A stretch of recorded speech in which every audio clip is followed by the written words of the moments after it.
اللهم صل على سيدنا مولانا محمد صلى الله عليه وسلم.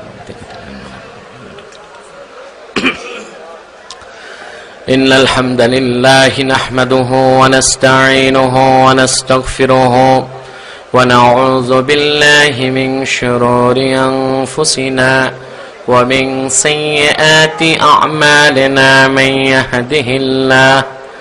من يهده الله فلا مضل له ومن يضلله فلا هادي له. ونشهد أن لا إله إلا الله الحي القيوم الذي لا تأخذه سنة ولا نوم. ونشهد أن سيدنا وحبيبنا وطبيب قلوبنا ونور عيوننا نور أرش الله محمدا عبد الله ورسوله صلى الله عليه وعلى آله وصحبه وسلم. الذي أكمل الله به قصر النبوة أي ختم الله به النبوة وحكم أن لا نبي بعده.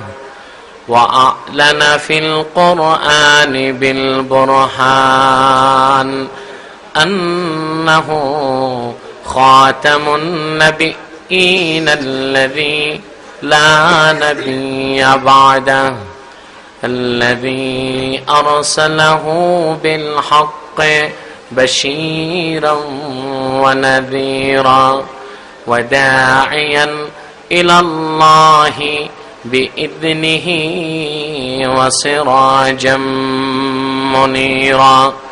فقد قال الله تعالى في كلامه المجيد والفرقان الحميد: أعوذ بالله من الشيطان الرجيم. بسم الله الرحمن الرحيم. وما أرسلناك إلا رحمة للعالمين. صدق الله العظيم وصدق رسوله النبي الكريم ونحن على ذلك من الشاهدين والشاكرين والحمد لله رب العالمين. إن الله وملائكته يصلون على النبي يا أيها الذين آمنوا صلوا عليه وسلموا تسليما. اللهم صل على سيدنا مولانا محمد وعلى آله سيدنا مولانا محمد.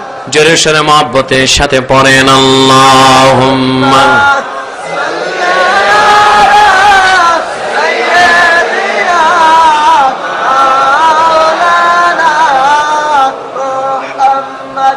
وعلى آل سيدنا مولانا محمد. أحسن منك لم تر قط عيني أجمل منك لم تلد النساء. اللهم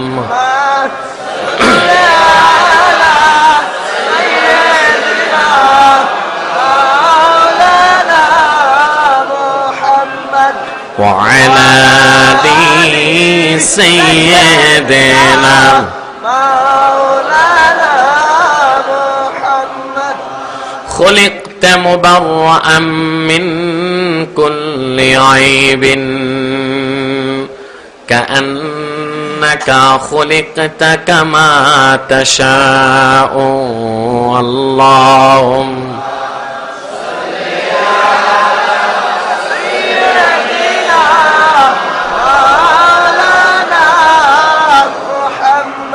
وعلى آل سيدنا مولانا محمد محمد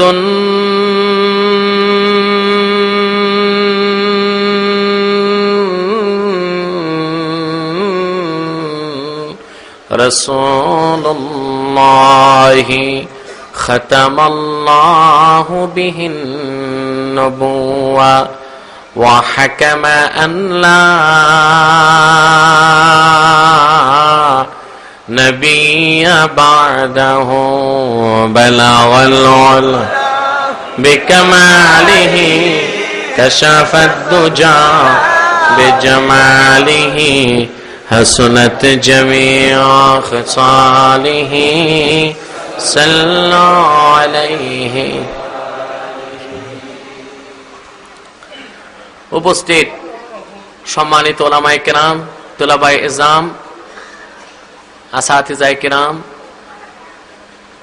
পবিত্র ঈদ মিলাদুন নবী সাল্লাল্লাহু আলাইহি ওয়াসাল্লাম উপলক্ষে আয়োজিত আজকের এই সুমহান মুতাবাররাক মুনাব্বার ইসলামী মহাসম্মেলনে বাংলাদেশের বিভিন্ন দিক থেকে আগত মুসলমান ভাই ও বন্ধুরা সকলকে অন্তরের অন্তঃস্থল থেকে জ্ঞাপন করছি মোবারক।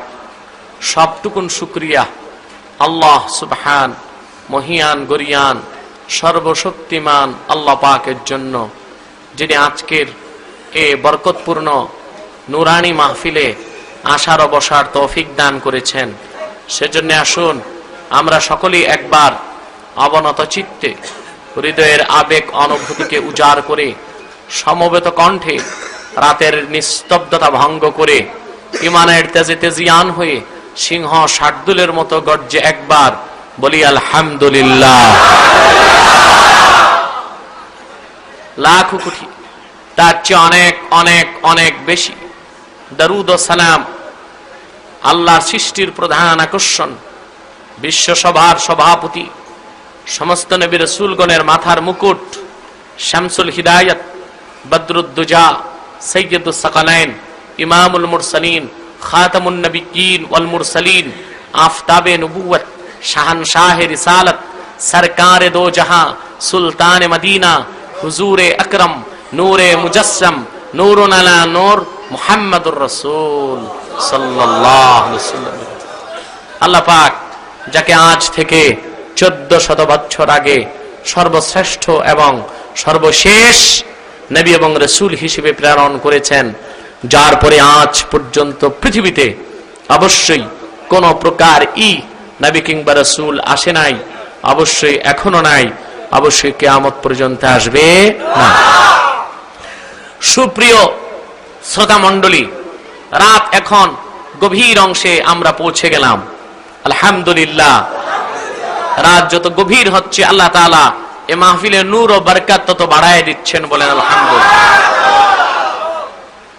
আপনাদের এই যে ঘন্টার পর ঘন্টা সময় কোরবান করে দিলেন, এর জন্য আল্লাহ তাআলা পরকালে রেখেছেন আজরুন আযীম, তাতে কোনো সন্দেহ নাই। বিশাল পুরস্কার আল্লাহ তাআলা রেখে দিয়েছেন, তাতে কোনো সন্দেহ নাই। আমি আপনাদের ধৈর্যের দিকে এবং রাতের গভীরতার দিকে লক্ষ্য রেখে খুব সংক্ষিপ্ত সময়েই সমাপ্তির দিকে চলে যাব ইনশাআল্লাহ। এবং আমরা আশা করি আজকের এই নুরানি বরকতপূর্ণ মাহফিলে যেভাবে মানুষ মৌচাকের ঝাঁকের মতো বসে আছে, এটা কোনো ব্যক্তির আকর্ষণ নয়, কোনো মানুষের ক্যাপাসিটি নয়, আল্লাহ ও আল্লাহর হাবিব মুহাম্মদ সাল্লাল্লাহু আলাইহি ওয়াসাল্লামের ইশক ও মহব্বতের আকর্ষণ তাদেরকে বসায় রেখে।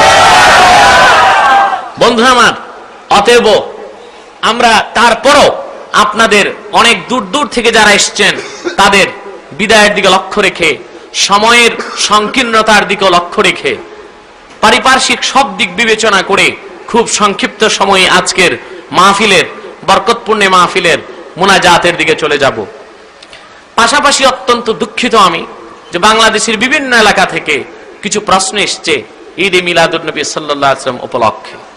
এই জবাবগুলো আমি আপনাদেরকে দিয়ে দিব সঠিক আকীদা আর ঈমান ও আমলকে দুরস্ত করার জন্য। অবশ্য বরাবরই আমি এ ধরনের কোরআন ও হাদিস থেকে স্পষ্ট দালাইল পেশ করে থাকি, এবং যারা কুয়ার ব্যাংক মতো কিছু মৌলভী সাহেব আছে না, ওই মসজিদে বসে বসে মহল্লার মানুষগুলোকে গোমরাহ করে, এইসব কুয়ার ব্যাংকের মতো মৌলবীদের দিকে দৃষ্টি রেখে আমরা জবাব দেই না। আমাদের জবাবটা হয়ে থাকে জাতীয় পর্যায়ের। কথা বুঝতে পেরেছেন? মহল্লাতে বসে বসে কোন মুহাদ্দিস না, মুফতি না, কোন মাদ্রাসার শিক্ষক না, মৌলবী বসে বসে ফতুয়াবাজির দ্বারা মানুষের ঈমান আকীদাকে নষ্ট করে দিচ্ছে।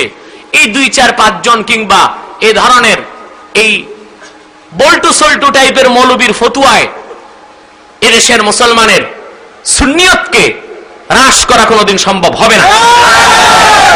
আমাদের এই দরবারের জবাব কোন ব্যক্তি বিশেষের জন্য নয়, সামগ্রিকভাবে সমস্ত বাংলাদেশের বাতিলদের বিপক্ষে একটি শক্তিশালী ধূমকেতু হয়ে আঘাত করবে ইনশাআল্লাহ। এবং এটা শুধু এই দরবার থেকে নয়, নবীজি মুহাম্মদ সাল্লাল্লাহু আলাইহি সাল্লামের গোলাম হিসেবে বাংলাদেশের যেখানেই যাই কাফের ও বাতিলের উপর সর্বাত্মক আঘাত করার একটি প্রেরণা নিয়েই বাড়ি থেকে আমরা আলহামদুলিল্লাহ বের হয়ে থাকি। আমি সূরাতুল আম্বিয়া থেকে কোরআন পাকের একটি অংশ তিলাওয়াত করলাম। আল্লাহ রাব্বুল আলামিন আপন দোস্ত আখিরি নবী, নবীদের নবী মুহাম্মদ সাল্লাল্লাহু আলাইহি ওয়াসাল্লামকে লক্ষ্য করে 1400 বছর আগে বড় আদর ও মহব্বতের সাথে বলছেন, وَمَا أَرْسَلْنَاكَ إِلَّا رَحْمَةً لِلْعَالَمِينَ। হাবিব দোস্ত আমার মুহাম্মদ সাল্লাল্লাহু আলাইহি ওয়াসাল্লাম, তামাম জগৎ সমূহের জন্য তুমি মুহাম্মদ সাল্লাল্লাহু আলাইহি ওয়াসাল্লামকে আমি রহমত হিসেবে পাঠালাম। আল্লাহ তাআলা নিজেকে বলেছেন রব্বুল আলামিন, তিনি জগৎ সমূহের রব, আর আপন দোস্ত মুহাম্মদ সাল্লাল্লাহু আলাইহি ওয়াসাল্লামকে বলেছেন রাহমাতুল লিল আলামিন। মানে আল্লাহ জগৎ সমূহের রব আর মুহাম্মদ সাল্লাল্লাহু আলাইহি ওয়াসাল্লাম জগৎ সমূহের জন্য রহমত। কোন সুবহানাল্লাহ। আল্লাহ তাআলা কোরআন পাককে কোরআনে রহমত বলেছেন। কি বলেছেন? কিন্তু তা জগতের জন্য বলেন নাই, মানুষের জন্য। কিসের জন্য? মুসলমানের জন্য। ঠিক কি না? আল্লাহ রাব্বুল আলামিন কোরআনে হাকিমের ব্যাপারে বলেন, ওয়ানাজ্জালনা আলাইকাল কিতাবা তিবয়ানান লিকুল্লি শাইইন ওয়া হুদান ওয়া রাহমাতাও ওয়া বুশরা লিল মুসলিমিন। আল্লাহ রাব্বুল আলামিন বলেন, হাবিব আমার, দোস্ত আমার মুহাম্মদ সাল্লাল্লাহু আলাইহি ওয়াসাল্লাম, আমি আপনার উপর কোরআন অবতীর্ণ করেছি সকল কিছু সুস্পষ্ট ব্যাখ্যা হিসেবে। এই কোরআন সমস্ত মুসলমানদের জন্য পথ প্রদর্শক, শুভ সংবাদের বাহন এবং রহমত। কোন সুবহানাল্লাহ। আল্লাহ কোরআনকে বলেছেন রাহমাতাল লিল মুসলিমিন। কোরআন শুধু মুসলমানদের জন্য রহমত। ঠিক কি না? আর আপন হাবিবকে বলেছেন রাহমাতাল লিল আলামিন, জগৎ সমূহের জন্য রহমত। বলুন সুবহানাল্লাহ। আল্লাহ রাব্বুল আলামিন বিশ্বনবী মুহাম্মদ সাল্লাল্লাহু আলাইহি ওয়াসাল্লামকে পৃথিবীতে আখিরি নবী হিসেবে প্রেরণ করার আগে যত নবী এসেছেন সবাই ছিলেন একটা আঞ্চলিক নবী। কি নবী? এক অঞ্চলের জন্য এক নবী, আরেক অঞ্চলের জন্য আসতো আরেক নবী। এক নবী যা বাকি রেখে যেতেন, আরেক নবী এসে তা পুরা করতেন। ঠিক কি না? তো আখিরি নবী, নবীদের নবী বিশ্ব নবী মুহাম্মদ সাল্লাল্লাহু আলাইহি ওয়াসাল্লামের শানে আল্লাহ তাআলা বলেন, কুল ইয়া আইয়ুহান নাসু ইন্নী রাসূলুল্লাহি ইলাইকুম জামিআ। হাবিব আমার, দোস্ত আমার মুহাম্মদ সাল্লাল্লাহু আলাইহি ওয়াসাল্লাম, তামাম পৃথিবীর সকল যুগের সকল দেশের সকল রঙের বর্ণের মানুষকে বলে দেন, আমি মুহাম্মদ সাল্লাল্লাহু আলাইহি সাল্লাম শুধু আরবের জন্য আসি নাই, সমস্ত দুনিয়ার মানুষের জন্য এসেছি। কোন সুবহানাল্লাহ। ভাইরা আমার, আল্লাহ রাব্বুল আলামিন আপন হাবিব মুহাম্মদ সাল্লাল্লাহু আলাইহি সাল্লামের সবচেয়ে বড় পরিচয় কোরআন শরীফ সূরা আহজাবের 40 নম্বর আয়াতে আল্লাহ তুলে ধরেন। আল্লাহ বলেন, মা কানা মুহাম্মাদুন আবা আহাদিম মির রিজালিকুম ওয়ালাকিন রাসূলুল্লাহি ওয়া খাতামান নাবিয়্যিন ওয়া কানা আল্লাহু বিকুল্লি শাইইন আলিমা।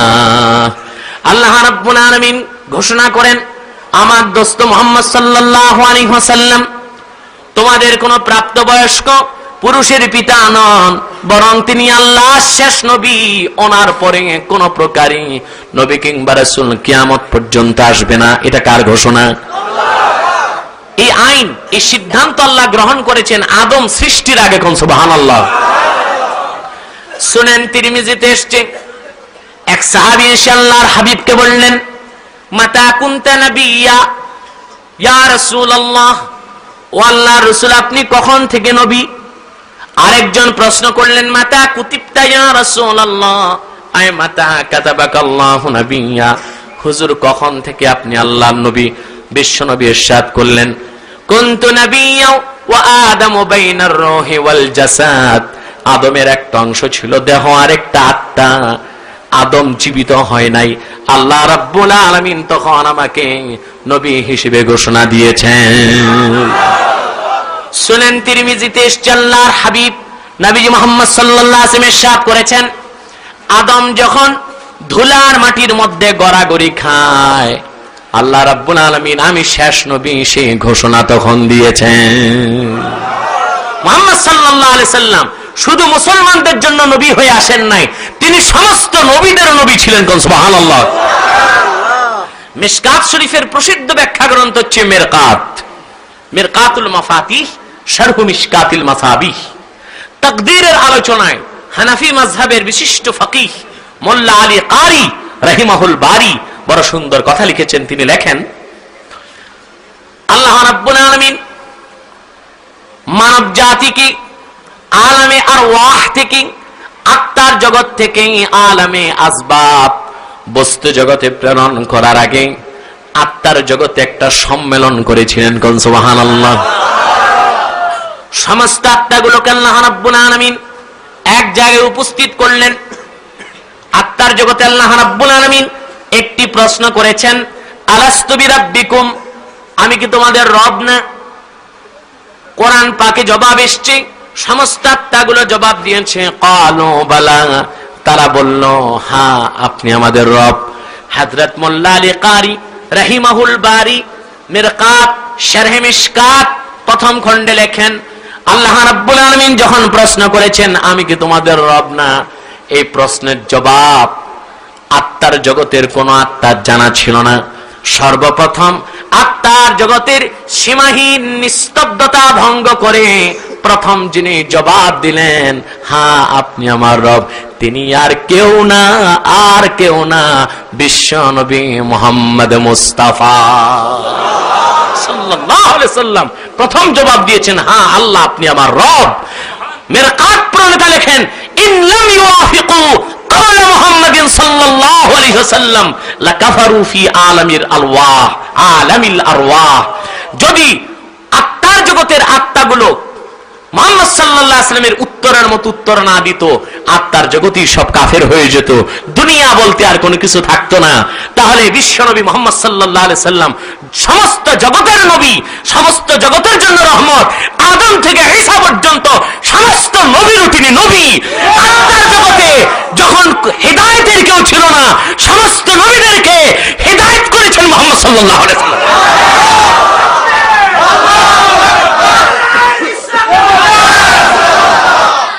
ভাইরা আমার, অতএব মুহাম্মদ সাল্লাল্লাহু আলাইহি ওয়াসাল্লাম রহমত, এই রহমতটা বড় না কোরআনের রহমতটা বড়? মুহাম্মদ সাল্লাল্লাহু আলাইহি ওয়াসাল্লামের রহমত বড়। এটা কি আমার কথা না কোরআনের কথা?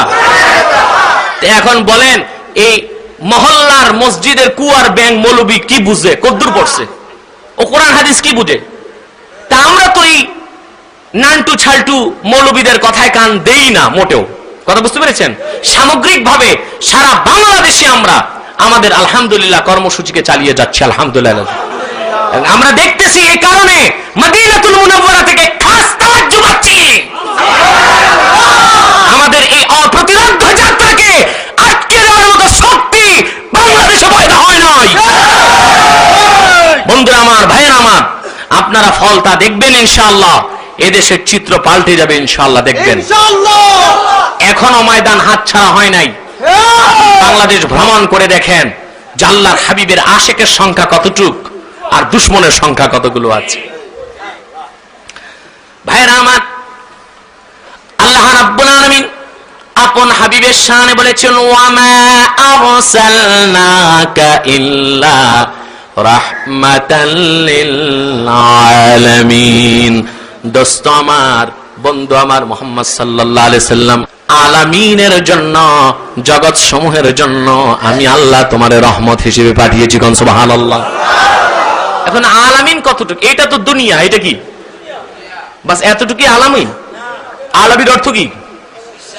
না, ওইটা আল আমিন, এটা হচ্ছে আলামিন। আলামুন, এটার বহুবচন হচ্ছে আলামিন। আলামুন মাজরুরের কারণে হয়েছে আলামিন। কথা বুঝতে পেরেছেন? জগৎ সমূহ, এটা কি সৃষ্টি জগৎ, সৃষ্টি জগৎ। আচ্ছা, এখন সৃষ্টি জগৎ কতটুক তা ধারণা করার মতো মন মস্তিষ্ক আল্লাহ আমাদেরকে দান করে নাই। আমরা একটা ছোট্ট উদাহরণ দিচ্ছি। এই যে বিশাল দুনিয়াটা, অনেক বড় না? কানাডা হচ্ছে 90 লক্ষ বর্গ কিলোমিটারের চেয়ে বড়, যুক্তরাষ্ট্র 90 লক্ষ বর্গ কিলোমিটারের চেয়ে বড়, আর সেই তুলনায় বাংলাদেশ 1,44,000 নাকি 47,000, সে যাই হোক, 1.5 লাখ তো বুড়ো না। কারণ বাংলাদেশের মতো 60-65টা বাংলাদেশ এক কানাডাতে রাখা যাবে, ঠিক কিনা? যাবে কিনা? এত বিশাল পৃথিবীটা আল্লাহর কাছে কতটুক? সুনান তিরমিজিতে এসেছে, আল্লাহর হাবিব নবীজি মুহাম্মদ সাল্লাল্লাহু আলাইহি ওয়াসাল্লাম ইরশাদ করেছেন, লাউ কানাতিদ দুনিয়া তা'দিলু ইনদাল্লাহি জানাহা বাউদাতিন মা সাকা কাফিরাম মিনহা শুরবা। সারাটা পৃথিবী আল্লাহ রাব্বুল আলামিনের কাছে যদি একটা মশার দানার সমানও হতো, আল্লাহ রাব্বুল আলামিন কোন একজন কাফেরকে এক ঢোক পানি পান করাতেন না। আর এই দুনিয়ার থেকে 13 লক্ষ গুণ বড় হচ্ছে একটা সূর্য। কত লক্ষ গুণ? মানে এই দুনিয়ার মতো 13 লক্ষ দুনিয়া একটা সূর্যের মধ্যে আপনি সেট করতে পারবেন। সূর্যটা এত বড়, সূর্যের মতো 10,000 কোটি নক্ষত্র মিলিয়ে একটি গ্যালাক্সি। টেলিস্কোপে মহাকাশ বিজ্ঞানীগণ লক্ষ লক্ষ গ্যালাক্সি আবিষ্কার করেছেন। এই যা কিছু গ্রহ, নক্ষত্র, ধূমকেতু, নিহারিকা, গ্রহাণুপুঞ্জ, যা কিছু গ্যালাক্সি, যত কিছু আছে, এই কোটি কোটি তারকা, এক একটা তারকা এক একটা সূর্যের চেয়ে বড়, আর এক একটা সূর্য পৃথিবীর থেকে 13 লক্ষ গুণ বড়। এ সব কিছু প্রথম আকাশের নিচে। আর মাটির থেকে প্রথম আকাশ 500 বছরের রাস্তা দূরে। যত দূরে প্রথম আকাশ মোটা তত, আবার প্রথম আকাশ থেকে দ্বিতীয় আকাশ তত দূরে, দ্বিতীয় আকাশ থেকে তৃতীয় আকাশ তত দূরে, তৃতীয় আকাশ থেকে আকাশ তত দূরে, চতুর্থ থেকে পঞ্চম তত দূরে, পঞ্চম থেকে ষষ্ঠ তত দূরে, ষষ্ঠ থেকে সপ্তম তত দূরে, তারপরে সিদরাতুল মুনতাহা, তারপরে লা মাকান লা জামান, তারপরে 70,000 নূরের পর্দা, এক পর্দা থেকে আরেক পর্দা 500 বছরের রাস্তা দূরে, তারপরে আল্লাহর আরশ।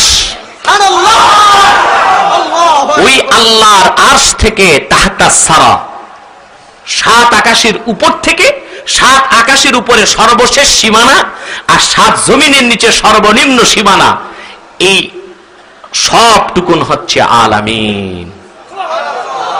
আর আল্লাহ হচ্ছেন রব্বুল আলামিন, এই সবটুকুনের প্রভু। আর মুহাম্মদ সাল্লাল্লাহু আলাইহি ওয়াসাল্লাম হচ্ছেন এই সবটুকুনের জন্য রহমত। এত আস্তে বললেন সুবহানাল্লাহ। কথা বুঝতে পেরেছেন ভাইরা আমার? আবার একটু উদাহরণ সুন্দর করে বুঝিয়ে দিচ্ছি আপনাকে। আলামিন শব্দের ব্যাখ্যা অনেকগুলো তাফসীরে এসেছে।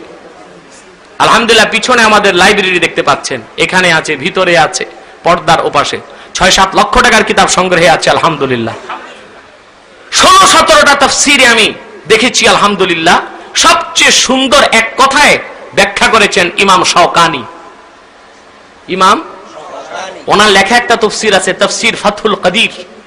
হেদায়ের একটা সরা আছে ফাথুল কাদির, আল্লামা ইবনুল হুমামের লেখা।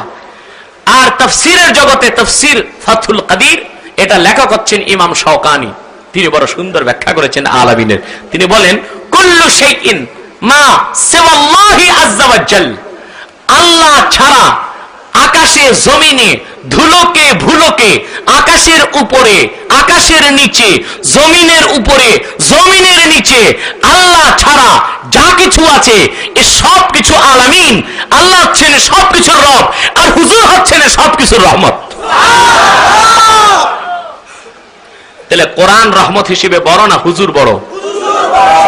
জোরে বলেন, কথা বুঝতেছেন? আমি কথা কোন দিক নিচ্ছি তা বুঝতে পারছেন? জি। তা আল্লাহ কোরআন পাকে, আচ্ছা আরেকটু ব্যাখ্যা দিয়ে দিচ্ছি, সময় খুব কম, আপনারা কষ্ট হচ্ছে নাকি? ভাইরা আমার, কষ্ট হচ্ছে, কষ্ট না হলে সব হবে না, তবে কষ্টটা খুব মিষ্ট। কি বলেন আপনারা?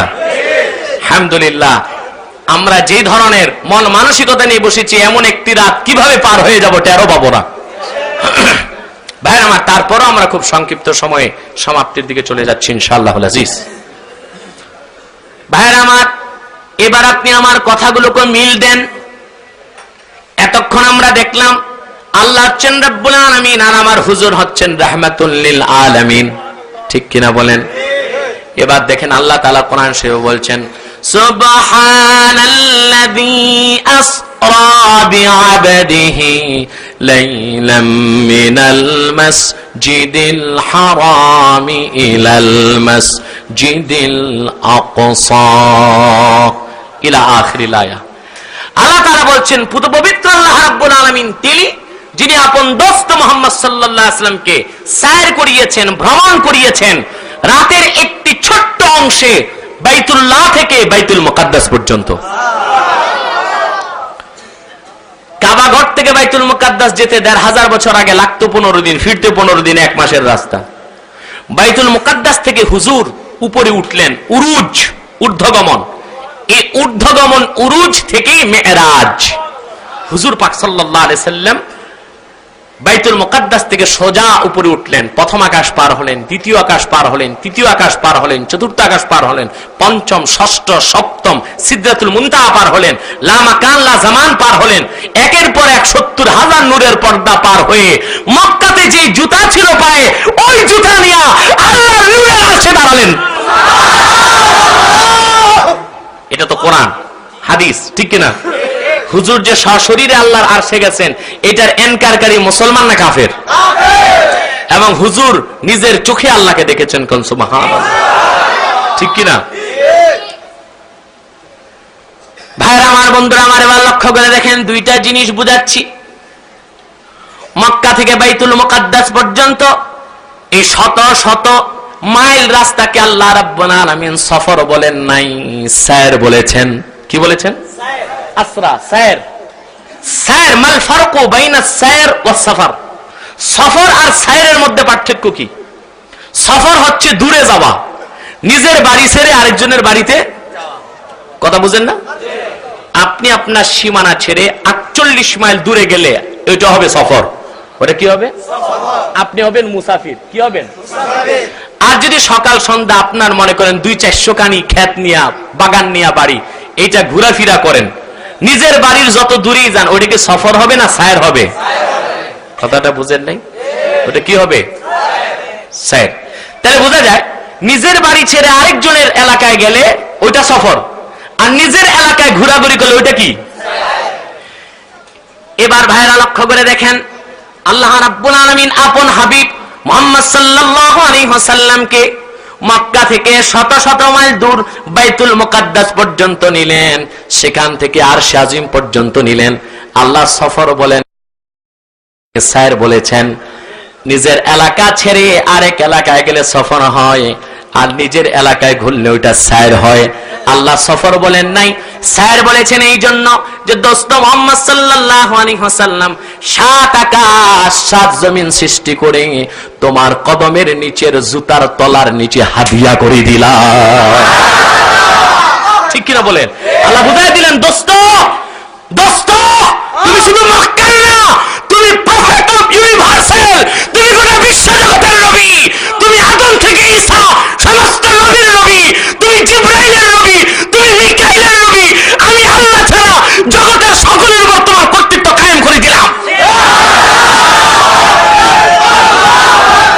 আমার নবী তোমার নবী, বিশ্ব নবী মুস্তাফা আমার নবী তোমার নবী, বিশ্ব নবীর শত্রুরা হুঁশিয়ার শব্দ। এই কথাগুলো কি আমার না কোরআন হাদিসের? তো মৌলবী যেগুলো ফতুয়াবাজি করে, এই মানুষের বাড়ি বাড়ি ঘুরে ঘুরে খায়, সুদখোরেরটাও খায়, ঘুষখোরেরটাও খায়, এই মৌলবী কোরআন হাদিস বুঝে নাই, বুঝার মতো দেমাগও আল্লাহ দেয় নাই। সারাটা বছর যাকাত খাইছে, ফেতরা খাইছে, নয় নকল করে পরীক্ষা দিয়ে কামেল করছে। ঠিক কিনা বলেন? এ কি বুঝবে কোরআন হাদিস? অথচ এগুলো কোরআন হাদিসের লতিফ ও দাকিক কথা, এগুলো আমার কথা না, সব কোরআন হাদিসের কথা, সব কোরআন হাদিসের মধ্যে আছে। আর আপনি মনে করেন যে ওরা পড়বে কি করে? একে তো যোগ্যতা নাই। এই মৌলবী যেগুলো মহল্লায় মহল্লায় জুমার দিন অপব্যাখ্যা দেয়, ফতুয়াবাজি করে, ওদের ঘরে যে তল্লাশি করেন কয়টা কিতাব আছে। আমার খবর আছে, মাওলানা আশরাফ আলী থানভী সাহেব মরহুম মাগফুর, তার খুতবাটা আছে, বেহেশতি জওহর আছে। আর একটু ভালো মৌলবী হইলে মোটামুটি আহসানুল ফাতাওয়া এই কিতাবটা আছে। ঠিক কিনা? এই 2-4টা কিতাব পড়ে ফতুয়াবাজি। কোরআন পাকের 17 থেকে 18টা তাফসীর পড়া ছাড়া কোরআনের ব্যাখ্যা করা যায় না। ফতুয়ার কিতাব অন্তত দুররে মুখতার, রাদ্দুল মুহতার, গায়াতুল আওতার, সিরাজিয়া, কাজী খান, মুনিয়া, এই ধরনের 17-18টি ফতুয়ার কিতাব সামনে রেখে তারপর ফতুয়া দিতে হয়। আর হাদিসের সরা, আল্লাহু আকবার, এক বুখারী শরীফের ব্যাখ্যা গ্রন্থ হয়েছে 87টা। কয়টা? এর মধ্যে পিছনে লাইব্রেরিতে একটা কিতাব আছে 25 খণ্ড, উমদাতুল কারি শারহু সহিহুল বুখারী, এই দরবারে আছে, পর্দার ওপারে 25 খণ্ড, প্রায় 18,000 পৃষ্ঠার উপরে বুখারী শরীফের একটা ব্যাখ্যা গ্রন্থ। এইরকম আছে আরো 86টা। আর আপনারা ওই মোল্লারে বেতন দেন কত? হ্যাঁ, 3,000-4,000 টাকা, মিলায় জুলায় 1,006 টাকা। বউ পালবে কয় টাকা দিয়ে, আর কিতাব কিনবে কয় টাকা দিয়ে? আর কিনার সুযোগও তো নাই, কিনলেও কি হবে? পড়তে তো পারবে না। গাধার পিঠে যদি বুখারী শরীফ মুসলিম শরীফ রাখেন, গাধার লাভ আছে? পারবে, বহন করতে পারবে। ঠিক কিনা? যোগ্যতা নিয়ে পড়তে হবে, পড়াশোনা করতে হবে। হক্কানি দেওবন্দি আলেম যারা, তারা কখনো বাড়াবাড়ি করে না, তারা সত্য কথাটা স্বীকার করে গেছেন। আপনি দেখেন এখানে অসংখ্য কিতাবে দলিল প্রমাণ আছে। আর কত দলিল দিব বলেন? প্রতি বছরই তো আমার ভিসিডি বের হচ্ছে ঈদ মিলাদুন নবীর উপর দলিল ভিত্তিক, আপনারা কিনে পড়ে নেবেন। ভাইয়ের আমার, বন্ধুরা আমার, বলছিলাম যে আল্লাহর হাবিব মুহাম্মদ সাল্লাল্লাহু আলাইহি ওয়াসাল্লাম রাহমাতুল লিল আলামিন, আল্লাহ 7 আকাশ 7 জমিনকে সৃষ্টি করে বন্ধুর পায়ের নিচের জুতার তলার নিচে ফালাই দিয়েছেন। কথাটা বুঝেন নাই? একটু বুঝায় বলি। হুজুর পাক সাল্লাল্লাহু আলাইহি ওয়াসাল্লাম যখন মক্কা থেকে গেলেন বাইতুল মুকাদ্দাস 1400 বছর আগে, বাইতুল মুকাদ্দাস থেকে যখন 7 আকাশ পার হলেন, ধুলক ভুলক ছাড়িয়ে 7 আকাশ পারিয়ে, লামাকান লাজামান ছাড়িয়ে 70,000 নূরের পর্দা পার হয়ে আল্লাহর আরশে গেছেন। জুতা পায়ে ছিল না? কোন জুতাটা ছিল? মক্কায় যেটা ব্যবহার করেছেন। বিশ্বনবী জুতা পায়ে আল্লাহর আরশে যখন উঠবেন, মনে পড়ে গেল মুসা নবীর কথা। মুসা আলাইহিস সালাম আল্লাহর সঙ্গে কথা বলার জন্য মিশরের মাটির পাথরের তুর পাহাড়ে গিয়েছিলেন, আল্লাহর সাথে কথা বলবেন। আবেগ প্রবণ হয়ে মুসা আলাইহিস সালাম জুতা খোলার কথা ভুলে গিয়েছিল। আল্লাহ ধমক দেয়া বলেছিলেন, রে মুসা, পবিত্র উপত্যকায় তুই আমার সাথে কথা বলবি, জুতা খুলে নে। বিশ্বনবী ভাবলেন সেটা তো তুর পাহাড়, দুনিয়ায় একটা ছোট্ট পাহাড়, আর এটা তো নূরের আরশ। জুতা খুলতে যাবেন, আল্লাহ ডাক দিয়া বলেন, লা তাখলা নালাক, ও আমার দোস্ত, তোমার জুতা খুলো না, খুলো না, খোলার কোনো দরকার হবে না। কোন সুবহানাল্লাহ। হুজুর পাক সাল্লাল্লাহু আলাইহি ওয়াসাল্লাম যখন আল্লাহর আরশে দাঁড়ায় গেলেন, আল্লাহর আরশে, আরশের উপরে কোনো কিছু নাই, আরশের উপরে শুধু আমার আল্লাহ, আল্লাহ সব জায়গায়, আরশের উপরে আল্লাহ ছাড়া কোনো কিছু। হুজুর যখন আরশে আজিমে দাঁড়ালেন তখন মাখলুকাত আল্লাহর সৃষ্টি সকল কিছু চলে গেল হুজুর পাক সাল্লাল্লাহু আলাইহি ওয়াসাল্লামের জুতার তলার নিচে। হুজুর যখন আরশে দাঁড়ালেন, হুজুরের নুরানি নূরের পায়ের তলার নিচে জুতা মুবারক, আর জুতা মুবারকের তলার নিচে গেল 8 বেহেশত 7 দোজখ, লৌহ কলম সমস্ত কিছু, দুনিয়া 7 আকাশ 7 জমিন, নিহারিকা নক্ষত্র গ্রহপুঞ্জ ধূমকেতু গ্যালাক্সি আকাশ জমিন সব কিছু হুজুরের জুতার তলার নিচে রেখে আল্লাহ দেখায় দিলেন, বন্ধু এই পুরাটা তোমারে হাদিয়া করে দিছি, এই জন্য এত দূর তুমি আসছো, এটা সফর না, এটা সায়ের, তুমি আরেকজনের এলাকায় যাও না, তুমি তোমার নিজের এলাকায় আসছো। ঠিক কিনা বলেন? হুজুর পাক সাল্লাল্লাহু আলাইহি ওয়াসাল্লাম হচ্ছেন রাহমাতুল লিল আলামিন, এইজন্য আল্লাহ বলেছেন ওমা আরসালনাকা ইল্লা রাহমাতাল লিল আলামিন, দোস্ত তুমি সমস্ত জগৎ সমূহের জন্য রহমত কোন। সুবহানাল্লাহ। কোরআন পাক। এখন যতগুলো প্রশ্ন এসছে সবগুলো হচ্ছে সম্পূরক, একই রকম প্রশ্ন, আমি যা বুঝতে পেরেছি। আপনি একটু দরুদ শরীফ পড়েন, আল্লাহুম্মা সাল্লি আলা সাইয়্যিদিনা মাওলানা মুহাম্মদ ওয়া আলা আলি সাইয়্যিদিনা মাওলানা মুহাম্মদ, আল্লাহুম্মা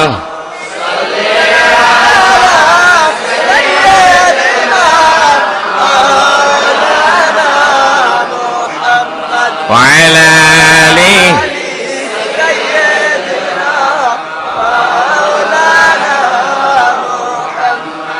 سبحان الله الحمد لله لا إله إلا الله سبحان الله الحمد لله لا إله إلا الله سبحان الله الحمد لله لا إله إلا الله سبحان الله الحمد لله لا إله إلا الله سبحان الله الحمد لله لا إله إلا الله سبحان الله الحمد لله لا إله إلا الله سبحان الله الحمد لله لا إله إلا الله سبحان الله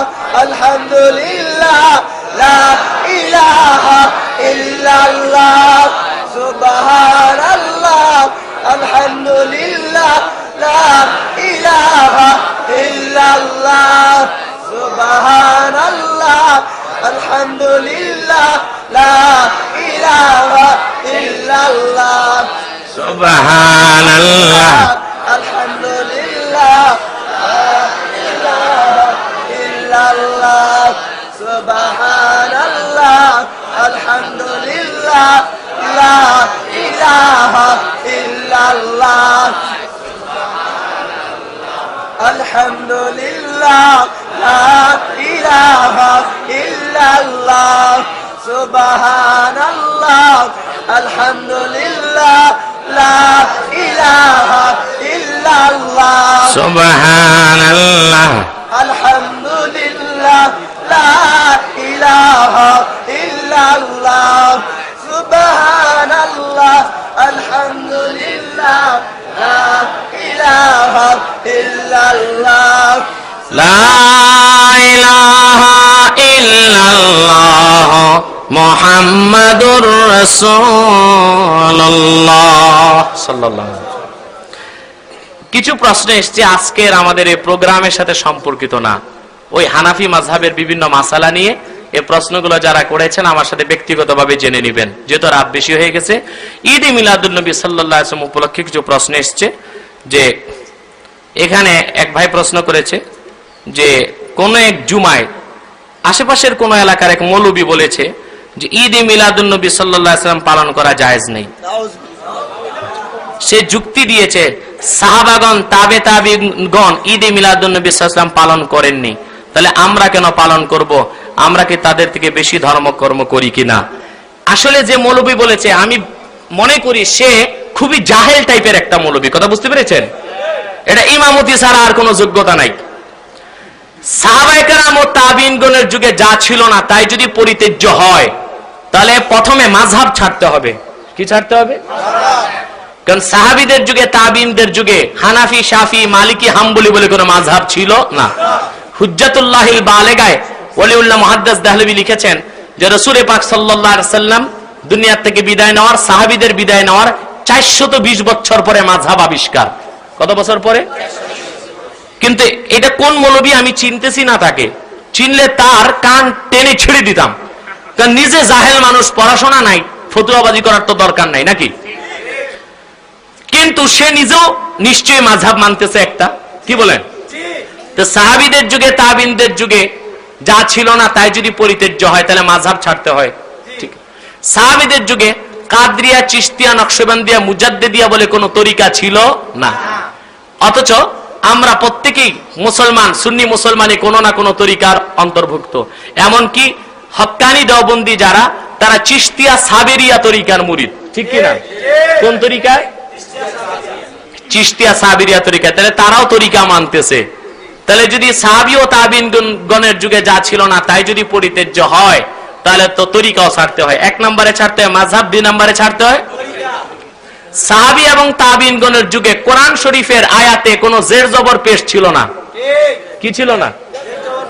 যে মৌলবী বলছে সাহাবী তাবিঈনগণের যুগে ঈদে মিলাদুন্নবী ছিল না, ওই মৌলবী কেন তার বাপও, তার দাদাও, তার পর্দাদাও, তার 14 পুরুষ জের জবর ছাড়া কোরআন শরীফ পড়তে পারবে না। তাহলে দেখা যায় জের জবর কোরআন পাক থেকে উঠাই দিতে হয়। এটা হাজ্জাজ ইবনে ইউসুফ সর্বপ্রথম জের জবর কোরআন পাকের মধ্যে যেন জাহেলরা পড়তে পারে। কারা? যারা আরবের মুসলমান, ওনাদের তো পড়ার জন্য জের জবর লাগে না। যারা জাহেল, এই বাঙালি ছাঙ্গালি আছে না, আঙ্গাল বাঙ্গাল বা আরবের বাইরে, এরা যেন কোরআন পাক পড়তে পারে, এদের জন্য জের জবর পেশ লাগানো হয়েছে। যদি সাহাবী তাবিঈনগণের যুগে যা ছিল না তাই যদি বাদ দিতে হয়, তাহলে কোরআন পাক থেকে জের জবর পেশ এগুলো সব বাদ দিতে হবে। সাহাবী এবং তাবিঈনগণের যুগে, সাহাবী এবং তাবিঈনগণের যুগে কোন মসজিদে মিনার এবং মেহরাব ছিল, মিনার ছিল না, তাহলে এই মিনারও মসজিদ থেকে বাদ দিতে হবে। সাহাবী তাবিঈনগণের যুগে কওমি মাদ্রাসা, খারিজি মাদ্রাসা, আলিয়া মাদ্রাসা, দেওবন্দ মাদ্রাসা, শর্ষিনা মাদ্রাসা নামে কোন মাদ্রাসা ছিল না। আর এইরকম ঘন্টা ভাগ করে, কোন ঘন্টার মধ্যে বিভক্ত করে পরীক্ষা নিয়ে দিয়ে কোন মাদ্রাসা সিস্টেমও ছিল না। তাহলে আলিয়া, খারিজি সব মাদ্রাসা দাফন করতে হয়। ঠিক কিনা বলেন? সাহাবী ও তাবিঈনগণের যুগে, সাহাবী ও তাবিঈনগণের যুগে যা ছিল না তাই পরিত্যাজ্য নয়, বরং সাহাবী ও তাবিঈনগণের যুগের পরে যে জিনিস দেখা যায় নতুন, তার মধ্যে যদি কোরআন হাদিসের ইশারা থাকে, কি থাকে? ইশারা থাকে, ওটা বেদাতে হাসানা। বেদাতে হাসানা। বেদাত যে 5 প্রকার, এখন তারা ওই কাজগুলো কেন করতেছে সাহাবী তাবিঈনগণের যুগে নাই? বেদাত হাসানা হিসেবে। কি হিসেবে? সাহাবী এবং তাবিঈনগণ নামাজ পড়ায় ইমামতি করে বেতন নিতেন কত? কিন্তু মৌলী সাহেব এই কাঠমোল্লা বেতন নেয় ঠিকই, ঠিক কি না? তাহলে তো বেতন নেওয়া বাদ দিতে হবে। কি করতে হবে? সাহাবী এবং তাবি, আব্দুল্লাহ বিন মাসউদ রাদিয়াল্লাহু তাআলা আনহুর কাছে 6000 তাবিঈ পড়াশোনা করছে। হযরত আলী রাদিয়াল্লাহু তাআলা আনহু থেকে 24000 তাবিঈ পড়াশোনা করেছেন। হযরত আলী পড়াশোনা করাইয়া কত টাকা বেতন নিছেন? আব্দুল্লাহ বিন মাসউদ কত নিছেন? মৌলী সাহেব ফতুয়াবাজি করে যেগুলো বাংলাদেশে বড় বড় মাদ্রাসা, ওনারা কয় টাকা বেতন নিচ্ছেন বলেন? তাহলে সাহাবী তাবিঈনগণের যুগে যা ছিল না তার অনেকগুলোই তারা করতেছেন, শুধু নবীজির শানে যা হয় ওইটাই খুঁজে খুঁজে বেদাত বলা হচ্ছে। ঠিক কিনা বলেন? সাহাবী ও তাবিঈনগণের যুগে প্রচলিত তাবলীগ জামাতের চিল্লার মতো কোনো চিল্লা ছিল না, গাস্তের মতো কোনো গাস্ত ছিল না। এগুলোকে তারা পালন করতেছে, মানতেছে, বিরোধিতা করতেছে না। শুধু হুজুর পাক সাল্লাল্লাহু আলাইহি ওয়াসাল্লামের শানে মহব্বতে যেগুলো দেখা যায় নতুন, ওগুলোই বেদাত হয়ে গেল নাকি? তাহলে ওই কাজগুলো যতগুলো লিস্ট বললাম, ওগুলো যদি বেদাত হাসানা হয়, ভালো বেদাত হয়, করা জায়েজ হয়, তো সকল বেদাতে হাসানার মধ্যে সবার আগে ঈদে মিলাদুন্নবীকে প্রাধান্য দিতে হবে। ঠিক কিনা বলে? আচ্ছা, এরপর এই দলিল আসতেছে সামনে, এটা তো মৌখিক একটা উত্তর দিয়ে দিচ্ছি আমি। মূলত দুই প্রকার, তাহলে কেন ঈদে মিলাদুন্নবী পালন করব? এটা আবু জেহেলের চেয়ে বড় জাহেল। ইস্তেলাহি ঈদ দুইটা, কয়টা? আর লোগাতি ভাবে সিয়াসিত্তা থেকে 12টা ঈদ বের হয়। কয়টা? যেমন জুমার নামাজকে, জুমার দিনকে হুজুর পাক সাল্লাল্লাহু আলাইহি ওয়াসাল্লাম ঈদ বলেছেন। কি বলেছেন? হাজকে ঈদ বলা হয়েছে। প্রত্যেকটা লোক যেদিন জন্মগ্রহণ করে ওই দিনটাকে ঈদ বলা হয়। লোগাতি ভাবে 12টা জিনিসকে ঈদ বলা হয়। কয়টা জিনিসকে? আর ইস্তেলাহি ভাবে, পারিভাষিক ভাবে দুইটা ঈদ বলা হয়। কথা বুঝতে পেরেছেন? লোগাতি ভাবে যেহেতু হাদিসের দ্বারা সাবেত আছে, অতএব ঈদে মিলাদুন্নবী বলতে কোনো দোষ থাকতে পারে না। এটা শাব্দিক বিশ্লেষণ আমি সামনে করতেছি। বিশ্বের কোথাও নাকি ঈদে মিলাদুন্নবী সাল্লাল্লাহু আলাইহি ওয়াসাল্লাম উদযাপন করা হয় না, এমনকি মক্কাতেও না। বড় সুন্দর কথা কইছে মৌলভী সাহেব। আমি যে বললাম কুয়ার ব্যাগ, এটাই প্রমাণ পাওয়া গেছে। এইটা তো হয় বরিশাল থেকে আইসা ইমামতি ধরছে, নয় চাঁদপুর থেকে আইসা। চাঁদপুর, বরিশাল, ঢাকার বাইরে তো কোথাও যায় নাই। বিশ্বের খবর কেমনে বলবে কোথাও হয় না? আপনি এখন কম্পিউটারে, ইন্টারনেটে ব্রাউজ করেন, পৃথিবীর 60টার মতো দেশে ঈদে মিলাদুন্নবী সাল্লাল্লাহু আলাইহি ওয়াসাল্লাম উদযাপন হচ্ছে। জর্ডানে, আম্মানে, মিশরে, তারপরে লিবিয়াতে, আমার জানা মতে একেবারে স্পষ্টই 4টা দেশে হচ্ছে। বাগদাদে আব্দুল কাদের জিলানী রহমতুল্লাহর মাজারে রাষ্ট্রীয়ভাবে 1 মাস ঈদে মিলাদুন্নবী পালন করা হয়। শুধুমাত্র মক্কাতে রাষ্ট্রীয়ভাবে হয় না, ব্যক্তিগতভাবে হয়। যারা মক্কাতে হজ করেন, থাকেন মক্কা মদিনায়, তারা জানেন আরবের 3টা সিজন হোটেল ভাড়ার। কয়টা? 12 রবিউল আউয়ালের মাসে হোটেল ভাড়া সবচেয়ে বেশি, হজের সময় হোটেল ভাড়া সবচেয়ে বেশি, রমজান মাসে হোটেল ভাড়া সবচেয়ে বেশি, হজের সময় হোটেল ভাড়া বেশি, হজ করতে মানুষ বেশি যায়। রমজান মাসে হোটেল ভাড়া বেশি, উমরা করতে মানুষ বেশি যায়। আর মিলাদুন্নবীর মাস, রবিউল আউয়াল মাসে হোটেল ভাড়া কেন বেশি? ঈদে মিলাদুন্নবী পালন করে কি সিস্টেম? হুজুর পাক সাল্লাল্লাহু আলাইহি ওয়াসাল্লাম রওজা পাক জিয়ারত করতে সবাই চলে আসে। এই পবিত্র মাসে এটাও তো একরকম পালন করা। আর আমরা যেভাবে পালন করলাম, এখানে কোনো হারাম বিধান আছে? মানে প্রত্যেকটা জিনিস কোরআন হাদিসে আছে। এখানে একটু পরপর কোরআন তেলাওয়াত হচ্ছে, এটা কোরআন হাদিসে আছে। নামাজ শরীফ পড়াচ্ছে, এটা কোরআন হাদিসে আছে। ওয়াজ করা হচ্ছে, এটা কোরআন হাদিসে আছে। সব কাজ মিলিয়ে একটাও কি খারাপ কাজ বের হবে? তাহলে আমাদের উদযাপনটা হাদিসের খেলাফ না পক্ষে? অনেক আলেম বলেন কোরআন ও হাদিসে মিলাদ শরীফ নেই। আচ্ছা, আরেকটা কথা পূর্বে বললাম না, বলছে মক্কাতে নেই। মক্কাতে যারা জানাজা নামাজ পড়ছে হারাম শরীফে, বলেন তো সালাম কই দিকে ফিরায়? একে হজ করছেন, হাত তুলে খান। ওইদিকে শুধু ডান দিকে, শুধু কোন দিকে? মক্কা শরীফ, মদিনা শরীফে অনেক জানাজা নামাজ পড়ছে, ইমাম সাহেব একদিকে সালাম ফিরায়। আমাদের দেশের এই কাপড়গুলো কই দিকে ফিরায়? আমরা কই দিকে ফিরাই? মোটাকে যদি দলিল হিসেবে ধরা হয় কোরআন হাদিস বাদ দেওয়া, তাহলে জানাজা নামাজে কোন সালাম ফিরাইতে হবে? কথা বলে না। হারামাইন শরীফ, মক্কা শরীফ, মদিনা শরীফ ছাড়া সারা আরবে তারাবির নামাজ হয় 8 রাকাত। আর এই কাপড়গুলো কয় রাকাত পড়ে? তাহলে মক্কা আরব হিসাবে কয় রাকাত পড়া দরকার? সারাটি মক্কা মদিনার কোথাও, সারা মক্কা শরীফ, মদিনা শরীফের কোথাও, আরবের কোথাও হানাফি মাযহাবের কোনো উচ্চারণ নাই। তাদেরকে একবার জিজ্ঞেস করেছিলাম, তারা বলেছিল যে ইন্নাল হুকুমাত আলা মাযহাবি আহমদ ইবনে হাম্বল, যে আমাদের রাষ্ট্র চলে হাম্বলি মাযহাবে। কোন মাযহাবে? তাহলে মক্কার ইত্তেবা করতে হলে হানাফি মাযহাব ছেড়ে হাম্বলি হতে হবে, ঠিক কিনা বলেন? হানাফি মাযহাবে কোনো কানা মানুষ ইমামতি করতে পারে?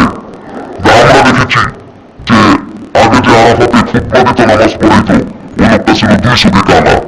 এখন যে খুতবা দেয় তার সেও 200 কানা। তাহলে আমাদের দেশে কানা ইমাম রাখতে হবে নাকি? মক্কার ইত্তেবা করলে কানা ইমাম রাখতে হবে? কি বলে? অথবা এগুলো কোনো যুক্তির কথা না, এগুলো মূর্খ মানুষের কথা। কার কথা? আমাদের কথা হচ্ছে কোরআন হাদিস দিয়ে। কে দিয়ে? অনেক আলেম বলেন যে কোরআন ও হাদিসে মিলাদ শরীফ নেই, এটা তো কিতাব থেকে দিচ্ছি। কেরাম নিয়ে একটা বিতর্ক রয়েছে, যে এক পক্ষ বসে পড়ে এবং অন্য পক্ষ দাঁড়িয়ে এই বিষয়ে জানতে চায়। ঠিক আছে, এগুলো তো আমার ভিসিডি বের হয়েছে বয়সে। যারা এগুলো নিয়ে ফতোয়াবাজি করে, তারা আমার উপস্থিতিতে পড়াবে স্বীকার করেছে আমার কাছে লাকসাম মনোহরগঞ্জে, এবং সেটা ভিসিডি আছে, আপনার স্টল থেকে নিয়ে নেবেন। কথা বুঝতে পেরেছেন? আচ্ছা, ওই একটি প্রশ্ন বারবার করা হয়েছে, এই প্রশ্নগুলো খুব সংক্ষেপে আমি আপনাকে উত্তরগুলো দিয়ে দিচ্ছি। দেখুন, এই তথ্যটি ইসপাহানি আল মুফরাদাদি ঈদ শব্দের ব্যাখ্যা করেন ঈদ এসেছে আল আউদ থেকে। আউদ বলা হয় ফিরা, আউদ কাকে বলা হয়? আবার তিনি লিখেছেন ওয়াসলুহু ইওয়াদ, ওয়াসলুহু ইওয়াদ, যেটাই বলা হোক ঈদ বলা হয় সেই খুশিতে যে খুশিটা বারবার হৃদয়ে জাগে, তাকে কি বলা হয়? 1400 বছর আগে এক আল্লাহ দোস্ত নবীজি আমার মুহাম্মদ সাল্লাল্লাহু আলাইহি ওয়াসাল্লাম পৃথিবীতে আগমন করেছেন একবার রবিউল আউয়ালের পবিত্র মাস। সেই মাসটা যখনই আমাদেরকে আলিঙ্গন করে 1400 বছর আগে মুহাম্মদ সাল্লাল্লাহু আলাইহি ওয়াসাল্লাম পৃথিবীতে এসেছেন একবার, সেই কথাটা মনে হলে হৃদয়ে প্রত্যেক মুসলমানের আনন্দ জাগে।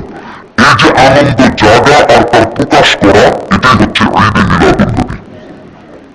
মিলাদুন নবী হচ্ছে মিলাদ কি? এটা হচ্ছে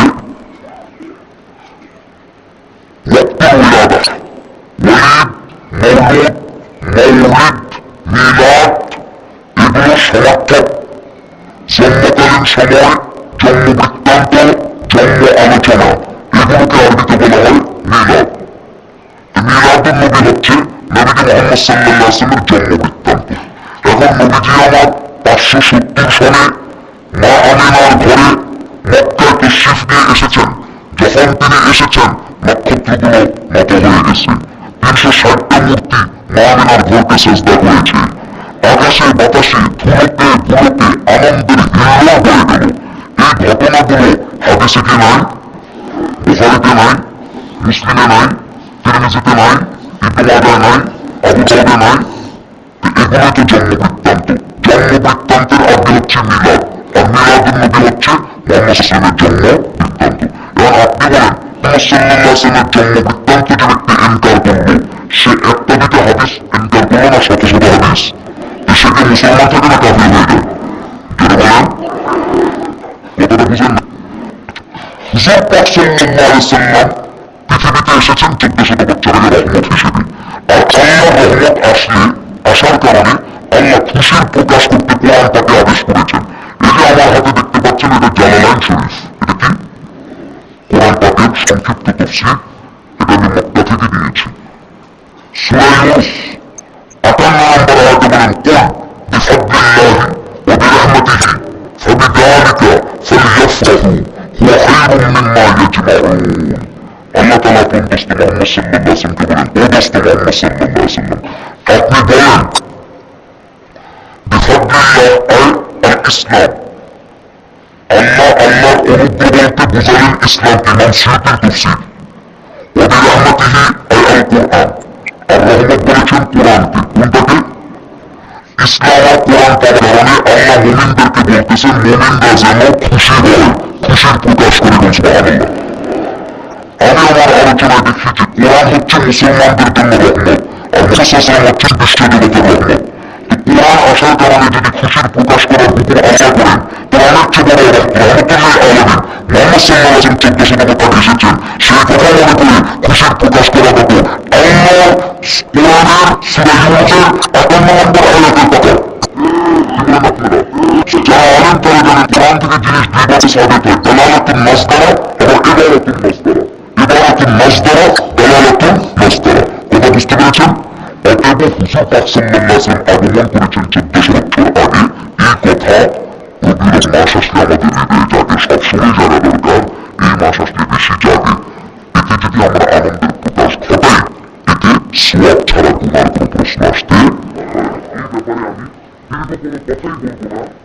আল-হাওয়াযিন ফাতাওয়া এই কিতাবটা মিশর থেকে আনা হয়েছে। আল্লামা হাফেজ জালালউদ্দিন সুয়ুতী রহমতুল্লাহ লেখা। কার লেখা? জালালউদ্দিন সুয়ুতী রহমতুল্লাহ লেখা। এই হলো হাদিস বই বলে থাকে যে মিলাদ হারাম, বলে কিনা? আচ্ছা, এই যে মিলাদ করে থাকি, সেখানে কি কোনো বাদ্যযন্ত্র বাজানো হয়? নাচানাচি করা হয়? হইচই করা হয়? কি করা হয়? কোরআন তেলাওয়াত করা, ঠিক কিনা? তারপর কোরআন তেলাওয়াত করে হুজুর পাক সাল্লাল্লাহু আলাইহি ওয়াসাল্লামের শানে কবিতা পড়া হয়, তারপরে দরুদ সালাম পড়া হয়, তারপরে দোয়া করা হয়, তারপর একটু খাদ্য বিতরণ করা হয়। এটাই তো মিলাদি। জন্মবৃত্তান্ত আলোচনা করা হয় নাকি?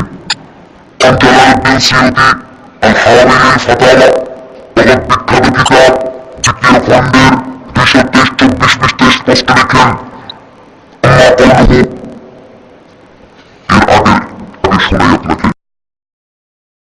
প্রথম পৃষ্ঠায় তিনি 221 পৃষ্ঠায় লেখেন عندي أن أصبح المولد الذي هو اجتماع الناس لكن ما تيسر من القرآن ورواية الأخبار الواردة في مبدأ أمر النبي صلى الله عليه وسلم وما وقع في مولده من الآيات ثم يمد لهم سماط يأكلونه وينصرفون من غير زيادة على ذلك هو من البدع الحسنة التي يصاب عليها فاعل صاحبها لما فيه من تعظيم قدر النبي صلى الله عليه وسلم وإظهار المرء واسترشاد مولده الشريف। আল্লামা জালালউদ্দিন সিউতি রহমতুল্লাহ স্পষ্ট লেখেন হুজুর পাক সাল্লাল্লাহু আলাইহি ওয়াসাল্লাম 1400 বছর আগে জন্মগ্রহণ করেছেন। ওই জন্মবৃত্তান্ত আলোচনা হয় কোরআন পাক থেকে কিছু তেলাওয়াত করা, জন্মকালীন সময় ঘটনা বর্ণনা করা, অতঃপর দোয়া করে কিছু খাদ্য হালাল খাদ্য রান্না করে মানুষকে বিতরণ করা।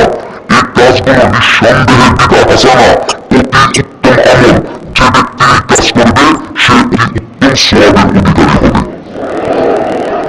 কারণ এই কাজের দ্বারা সে আল্লাহর হাবিব সাল্লাল্লাহু আলাইহি ওয়াসাল্লামের তাজিম করলো। আর আল্লাহর হাবিব 1400 বছর আগে দুনিয়ায় আগমন করেছেন, সে খুশির প্রকাশ করলো।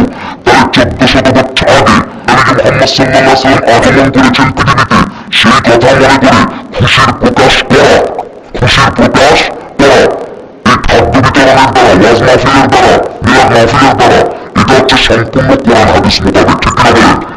এই ফতোয়া কার? আল্লামা জালালউদ্দিন সিউতি রহমতুল্লাহ, যিনি বলেছেন আমার সনদ সহ 2 লক্ষ হাদিস মুখস্থ আছে।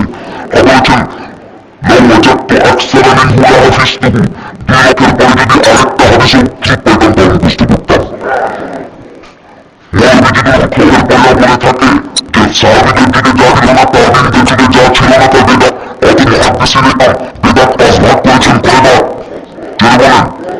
ইমাম নববী রাহিমাহুল্লাহ বেদাতের খাতাসি আসমা কিতাবে লেখেন البدعة في الشرع هي إحداث ما لم يكن لأحد رسول الله صلى الله عليه وسلم وهي منقسمة إلى حسنة وقبيح. وقال الشيخ عز الدين ابن الكلام في قواعد البدعة منقسمة إلى واجبة ومحرمة ومندوبة ومكروهة ومباحة. قال ربك في ذلك أن نفي البدعة قواعد الشريعة فإذا دخلت في قواعدها فهي واجبة أو في قواعد التحريم فهي محرمة أو المندوبة المكروهة مكروهة أو الإباحة فإباحة. إمام نبوي مسلم شريف كلمة إمام سيدي مقولنا الحق وطلع بتفندر بيشي 25 পৃষ্ঠায় বিদ্যাত রসুল পাক সাল্লাল্লাহু আলাইহি যুগে সাহাবীদের যুগে তাবিঈনদের যুগে যা ছিল না পরে এসেছে সেটা বিদআত। আর ওই বিদআত 5 ভাগ কয়বার? জোরে বলেন।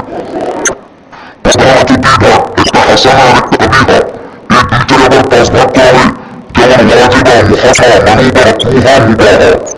যেমন আবার জিনিসকে কোরআন হাদিস সূত্রে ফিরে দিতে হবে। যদি দেখা যায় কোরআন হাদিসে হারাম এসেছে ওটা বিদআত মুহাররামা। যেমন মাজারে সেজদা করা, মাজারে মোমবাতি আমবাতি জ্বালানো এগুলো বিদআতে মুহাররাম। কথা বুঝতে পেরেছেন? আর যেটার মধ্যে কোরআন হাদিস থেকে হুকুম বা ইশারা করা হয় ওটা বিদআতে হাসানা। হুজুর পাক সাল্লাল্লাহু আলাইহি ওয়াসাল্লাম 1400 পৃথিবীতে এসেছেন, খুশির প্রকাশ কোরআন হাদিসে পাওয়া যায় কিনা বলেন? হুজুর 1400 বছর আগে নিজের মিলাদুন্নবী পালন করছেন। দেখেন আপনি স্পষ্ট দিকে এখানের মধ্যে এই আসহাবীর ফাতাওয়া 230 পৃষ্ঠায় ইমাম সিউতি বাইহাকি শরীফ থেকে লেখেন যে ঈদে মিলাদুন্নবী পালন করা যদিও স্বীকার যে বিদআত হাসানা, কিন্তু এটার মূল হাদিসে পাওয়া যায়। ইমাম সিউতি মানুষ বলছে والظهر تخريجه على أصل آخر وهو أخرجه البيهقي عن أنس بن النبي صلى الله عليه وسلم وعن نفسه بعد النبوة مع أنه قد ورد أن جده عبد المطلب أبقى عنه في سابع ولاده والحقيقة لا تكون مرة ثانية ويجعل ذلك على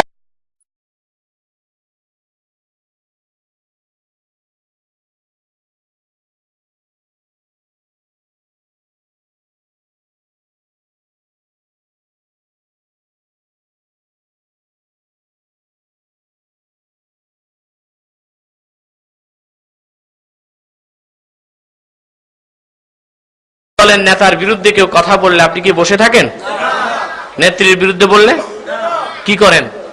হরতাল, পিকেটিং, ধর্মঘট, দোকান ভাঙচুর করেন, ঠিক কিনা? তো সরকারে দো জাহাঁ মুহাম্মদ সাল্লাল্লাহু আলাইহি ওয়াসাল্লামের বিরুদ্ধে যদি কেউ কথা বলে তাকে কি ছেড়ে দিবেন?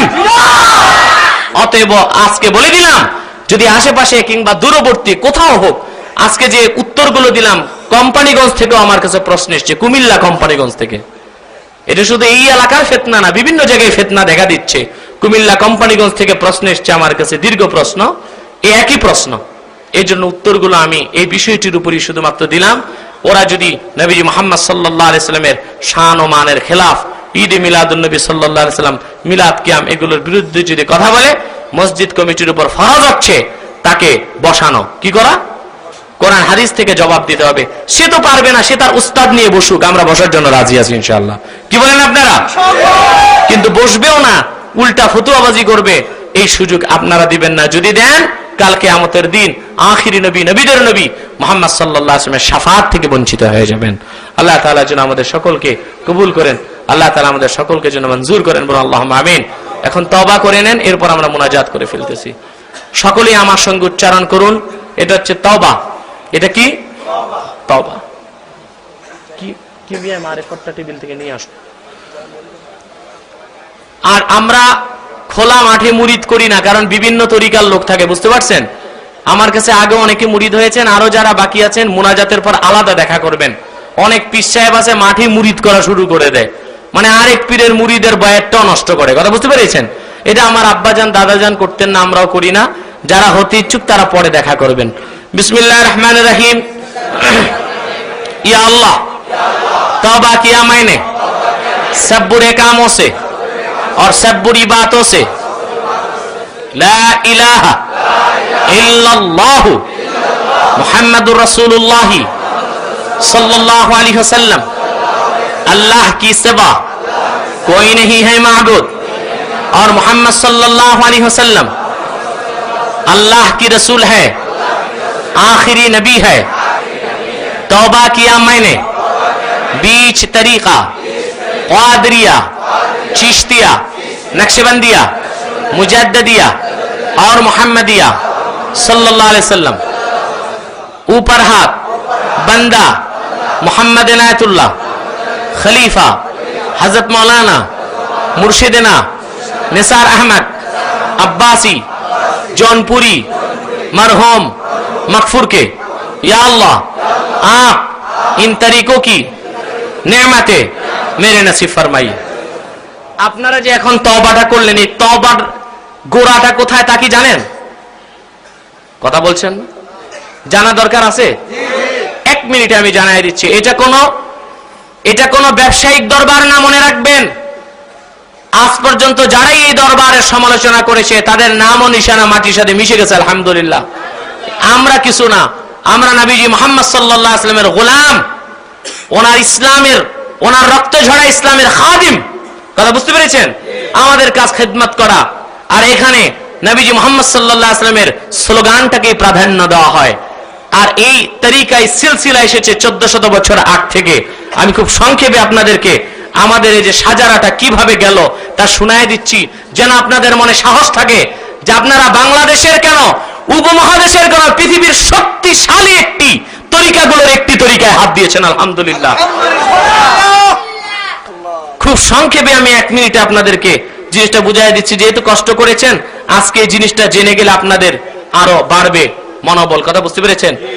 আমার পীর, আমার আব্বা হুজুর হযরত মাওলানা নিসার আহমদ আব্বাসী জৌনপুরি রহমতুল্লাহ, ওনার পীর হযরত মাওলানা সিদ্দিক আহমদ আব্বাসী জৌনপুরি রহমতুল্লাহ, ওনার পীর হযরত শেখুল মাশায়েখ মাওলানা জহুরুদ্দিন আহমদ আব্বাসী জৌনপুরি রহমতুল্লাহ, ওনার পীর শেখুল মাশায়েখ আলহাজ হাফেজ আব্দুল আউয়াল জৌনপুরি রহমতুল্লাহ, ওনার পীর শেখুল মাশায়েখ মাওলানা আলহাজ শাহ কারামত আলী জৌনপুরি রহমতুল্লাহ, ওনার পীর শেখুল মাশায়েখ মাওলানা সৈয়দ আহমদ শহীদ বেরেলভী রহমতুল্লাহ, ওনার পীর শেখুল মাশায়েখ মাওলানা সৈয়দনা মাওলানা শাহ আব্দুল আজিজ মুহাদ্দিস দেহলভী রহমতুল্লাহ, ওনার পীর শেখুল মাশায়েখ মাওলানা শাহ ওলিউল্লাহ মুহাদ্দিস দেহলভী রহমতুল্লাহ, ওনার পীর শেখুল মাশায়েখ মাওলানা শাহ আব্দুর রহিম দেহলভী, ওনার পীর শেখুল মাশায়েখ সৈয়দনা সৈয়দ আব্দুল্লাহ আকবর আবাদি, ওনার পীর শেখুল মাশায়েখ সৈয়দনা সৈয়দ আদম বিন নূরি, ওনার পীর শেখুল মাশায়েখ শেখ আহমদ সিরহিন্দি মুজাদ্দিদ আল ফেসানি, ওনার পীর শেখুল মাশায়েখ খাজা বাকি বিল্লাহ, ওনার পীর শেখুল মাশায়েখ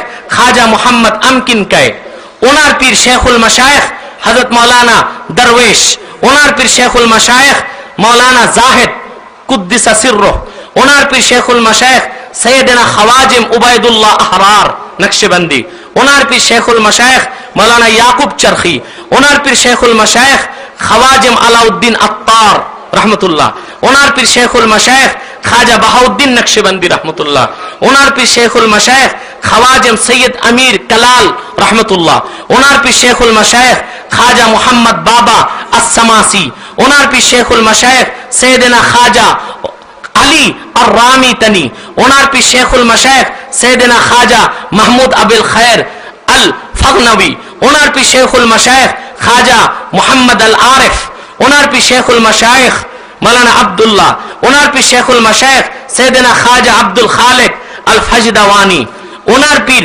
শেখুল মাশায়েখ খওয়াজিম ইউসুফ আল হামাদানি, ওনার পীর শেখুল মাশায়েখ আবি আলী জিলগামিদি, ওনার পীর শেখুল মাশায়েখ সৈয়দ খওয়াজিম আবিল কাসিম আল কুশাইরি, ওনার পীর শেখুল মাশায়েখ খওয়াজিম আবি আলী আদ-দাক্কাক, ওনার পীর শেখুল মাশায়েখ সৈয়দনা খওয়াজিম আবিল কাসিম আন নাসির আবাদি, ওনার পীর শেখুল মাশায়েখ সৈয়দনা খওয়াজিম আবি বকর আশ-শিবলি, ওনার পীর শেখুল মাশায়েখ সৈয়দনা সৈয়দুত তায়েফা জুনাইদ আল বগদাদি, ওনার পীর শেখুল মাশায়েখ সিররি শক্তি, ওনার পীর শেখুল মাশায়েখ শেখ মারুফ করখি, ওনার পীর শেখুল মাশায়েখ দাউদ আত-তাই, ওনার পীর শেখুল মাশায়েখ খওয়াজিম হাবিব আল আজমি, ওনার পীর শেখুল মাশায়েখ ইমামুল আউলিয়া হাসান আল বসরি, উনি বায়াত দিয়েছেন শেখুল মাশায়েখ সৈয়দুল আউলিয়া আমিরুল মুমিনিন হযরত আলী থেকে, উনি বায়াত দিয়েছেন খাতামুন নবিয়্যিন ওয়াল মুরসালিন নবী মুহাম্মদ রাসূলুল্লাহ সাল্লাল্লাহু আলাইহি ওয়াসাল্লাম। অতএব এই তরিকা জানাতন কোন তরিকা নয়, এটা হক তরিকা, এটা মদিনা মুনাওয়ারা থেকে তাওয়াজ্জু আসে সেই তরিকা। ওই কোন ভণ্ড কপটদের কথায় বিভ্রান্ত হবেন না। আল্লাহ যেন এই তরিকার নূর আমাদের কলবে ঢেলে দেন। এবার আমরা আলহামদুলিল্লাহ ঈদে মিলাদুন নবী সাল্লাল্লাহু আলাইহি ওয়াসাল্লামের বরকতে চতুর্দিক থেকে এত লোক এসেছে, বসার জায়গা আমরা দিতে পারি নাই। আমি চরমভাবে আপনাদের কাছে দুঃখিত। দোয়া করুন আল্লাহ যদি হায়াত দেন, তৌফিক দেন, ভবিষ্যতে পাশের ফিল্ডটাও ভরে ইনশাআল্লাহ সেখানেও আপনাদের বসার জন্য ব্যবস্থা করা হবে। আমি আরো দুঃখিত হয়েছি, আমরা পোস্টারে বা মাইকিং এ মা বোনদেরকে দাওয়াত করি নাই, কারণ এই দরবারে ওই সিস্টেম নাই। কিন্তু খুবই নেক নিয়তে অনেক মা বোন বোরখা পরে পরে এলাকার বিভিন্ন ঘরে অবস্থান নিয়েছে, তাদের জন্য আপনারা আল্লাহর কাছে দোয়া করবেন। অনেকেই দোয়া চেয়েছেন, সকলের জন্য দোয়া করবেন। বিশেষ করে আমাদের খানদানের একজন মুরব্বী মাওলানা উজাইর আহমদ আতিকি, তার পক্ষ থেকে টেলিফোন এসেছে, তিনি ঢাকা বারডেম হাসপাতালে ভর্তি আছেন। তার মেয়ে টেলিফোন করেছিলেন, তিনি খুব অসুস্থ, তার জন্য দোয়া করবেন। কুমিল্লাতে যিনি সফর করেন থাকেন। আলহামদুলিল্লাহ রাব্বিল আলামিন। والصلاة والسلام على رسوله الكريم. اللهم ربنا آتنا في الدنيا حسنة وفي الآخرة حسنة وقنا عذاب النار. ربنا ظلمنا أنفسنا وإن لم تغفر لنا وترحمنا لنكونن من الخاسرين. ربنا لا تزغ قلوبنا بعد إذ هديتنا وهب لنا من لدنك رحمة إنك أنت الوهاب. واعف عنا واغفر لنا وارحمنا وكفر عنا سيئاتنا وتوفنا مع الأبرار. আল্লাহ তাআলা গভীর রাতে দুটো হাত পেতে দিয়েছি পবিত্র ঈদে মিলাদুন নবী সাল্লাল্লাহু আলাইহি ওয়াসাল্লাম উপলক্ষে। মাওলা তোমার কুদরতি চোখে একবার তাকায় দেখো, গভীর রাত 3:22 হয়ে গেছে সময়, হাজার হাজার মুসলমান কাঙ্গাল এতিমের মতো হাত পেতে আছে। আল্লাহ সেই কুমিল্লা কোম্পানিগঞ্জ থেকে, দেবিদ্বার থেকে, ঢাকার গাজীপুর থেকে, আল্লাহ তাআলা বিক্রমপুর থেকে, বিভিন্ন মুন্সিগঞ্জ এলাকা থেকে, চতুর্দিক থেকে আল্লাহ লোকজন এসেছে। আল্লাহ পতঙ্গের মতো মানুষ ছুটে এসেছি। আল্লাহ দয়া করে তোমার হাবিব নবীজি মুহাম্মদ সাল্লাল্লাহু আলাইহি সাল্লামের রক্ত ঝরা ইসলামের আল্লাহ খাদেম হিসেবে আমাদের সকলকে কবুল করে নাও। রব্বুল আলামিন, হৃদয়ের গভীর থেকে দোয়া করি তোমার হাবিব